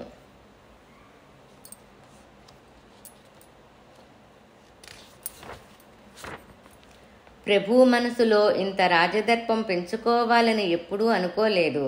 వారికి పరోపకారం మరియు దానధర్మం చేయడం కాకుండా ఏ ఇతర విషయాలు ప్రియంగా ఉండేవి కావు. కానీ తాత్యా సాహెబు గారికి వ్యవహారికము చాలా ఇష్టంగా ఉండేది. మీరు 4 సంవత్సరాలలో మాణిక్యనగర్లో ప్రభు దర్బారుకు చాలా వన్నె తెచ్చారు. 25 వరకు చిన్న చిన్న దుకాణాలు వెలిశాయి. హల్వా, హారాలు మొదలైన దుకాణాలు ఉండేవి. హుమ్నాబాద్ నుండి సామాగ్రి సరఫరా అయ్యేది. హుమ్నాబాదులో కల్లప్ప అనే ఒక షావుకారు ఉండేవారు. ఆయనకు ప్రభువుపై చాలా భక్తి ఉండేది. ఆయన నిత్యం ప్రభు దర్శనానికి వస్తూ అవసరం అయినప్పుడు 50,000 రూపాయల వరకు సర్దుతూ ఉండేవారు. తర్వాత తాత్యా సాహిబు మాణిక్యనగర్లో తూర్పు పడమర దిశలలో మహాద్వారాలు వేసి నిర్మించి సిపాయిలను యాత్రికుల బందోబస్తు కోసం నియమించారు. ఈ విధంగా తన అభిరుచికి తగినట్లుగా తాత్యా సాహిబు గారు తీర్చిదిద్దారు. పై విషయాలు చదివిన తర్వాత ప్రభు దర్బారు యొక్క సామాన్య స్వరూపం అవగాహన అయ్యి ఉండవచ్చు. మాణిక్ నగర్ రాకపూర్వం ప్రభు సమక్షములో నిత్యశ్రీ నిత్యమంగళం అయినా కూడా ప్రభు ఫకీరులా వ్యవహరించేవారు. అక్కడ నివాసము ఏర్పరచుకున్నప్పటి నుండి సంస్థానములో రాజదర్పం కనిపించసాగింది. సంపద పుష్కలంగా ఉండడం వల్ల ఏ పనులకు ఆటంకం కలిగేది కాదు. ప్రభు వద్ద ఈ లెక్కలేనంత ద్రవ్యం ఎక్కడ నుండి వచ్చిందో తెలుసుకోవాలనే మార్గమే లేకుండేది. కానీ ఈ ద్రవ్యం ఎక్కడికి పోతుందో ప్రత్యక్షంగా అందరికీ కనిపించేది. ప్రభు ద్రవ్యాన్ని కూడబెట్టలేదు. ప్రభు కావలసినప్పుడు ఆ ధనం చేకూరేది. దర్బారులో కూర్చొని గాదీ క్రింద చెయ్యి పెట్టి పిడికలతో రూపాయల సిక్కాలు తీసేవారు. దర్బారు ముగిసే వరకు ఆ చేత్తో అలా నిరాటంకంగా తీసి ఇస్తూ ఉండేవారు. వచ్చిన అందరి జనులకు ఇవ్వవలసింది ఇచ్చిన తర్వాత దర్బారు ముగిసిన తర్వాత చూస్తే గాదీ క్రింద ఏమీ ఉండేది కాదు. పై విధమైన వర్ణన చాలామంది నోటి నుండి వినబడేది. పూర్వం ప్రత్యక్షంగా చూసిన వాళ్ళు వ్రాసిన వర్ణన చదివితే నమ్మకుండా ఉండలేము. ఇప్పుడు కూడా ప్రభు దర్బారులో అలౌకిక సామర్థ్యం యొక్క సాక్ష్యం కనిపించేది. ఇప్పుడు కూడా దర్బారు సుమారుగా అలాగే అనిపిస్తుంది. చూసేవాళ్లకు అది అనుభవంలోనికి వస్తుంది. ప్రభు ఎలా చురుకుగా వ్యవహరించేవారో రామచంద్ర భువ ఈ క్రింద తెలిపిన విధంగా వివరించారు. ప్రభు మహారాజుకు తన వద్ద ఉన్న అందరి స్వభావం తెలుసు. వారికి తెలిసినట్లుగా మనుషుల స్వభావంలో తేడా ఎవరికి తెలుస్తుంది? ఆయన సామాన్యులు కారు. ఎవరైనా ఏదైనా చెప్పగానే దాంట్లోని నిజమేంటో అప్పుడే ఆయనకు తెలిసిపోతుంది. వారి స్వభావం చాలా శాంత గంభీరంగా ఉండి దయామయులే ఉండడం వల్ల కపట మనుషుల లౌక్యం ఆయన ముందు నడిచేది కాదు. తన దగ్గర ఉన్నవాళ్లల్లో ఏ మనుష్యుడు ఎలాంటి యోగ్యత కలిగి ఉన్నారో వారికి తెలిసేది. ఆయన స్వభావం పులులు మేకలు ఒకే దగ్గర నీరు త్రాగేటట్లు చేసేదిగా ఉండేది. అందుకని ప్రభు దర్బారులో సర్వ జగత్తులోని దొంగతనం లూటీ చేసేవారు వచ్చి జ్ఞాన సంపద పెంచుకునేవారు. ప్రభు దర్బారులో లూటీ చేసేవారు దొంగలు, అవిద్వాంసులు మరియు అంధులు, రోగులు, అసక్తులు, దరిద్రులే కాక సాధులు, సంతులు, బైరాగులు, వైదికులు, జ్యోతిష్యులు, శాస్త్ర పండితులు, హరిదాసులు, గాయకులు, భట్టులు, నర్తకమణులు మరియు సుశీల గృహస్థులు, ఇలా అనేక రకాల వారికి ఆధార సత్కారాలు జరిగేవి. 2 పూటల అన్నదానం జరిగేది. ఎవరికీ లేదనకుండా ఏ జాతి వారైనా ఏ కులం వారైనా ఎన్ని రోజులు నివసించినా ఎవరిని వెళ్ళమనేవారు కాదు. 2 పూటల మంచి పదార్థాలు దొరకకపోయినా రొట్టె కన్య గోధుమ రవ్వతో చేసింది. 2 పూటల మంచి పదార్థాలు దొరకకపోయినా రొట్టె ఒకటి కన్య అంటే గోధుమ రవ్వతో చేసింది మాత్రం దొరికేది. అంటే అర్థం రోజు 1000 మందికి భోజనం మరియు ద్రవ్యార్థి అయి వచ్చిన వారికే కాక అందరి మనసులలోని కోరికలను ప్రభువు వద్ద సమాధానం లభించేది. శ్రీ దత్తాత్రేయార్పణమస్తు. శ్రీ గురు మాణిక్యార్పణమస్తు. 3వ రోజు పారాయణ సమాప్తం. 125వ పేజీ.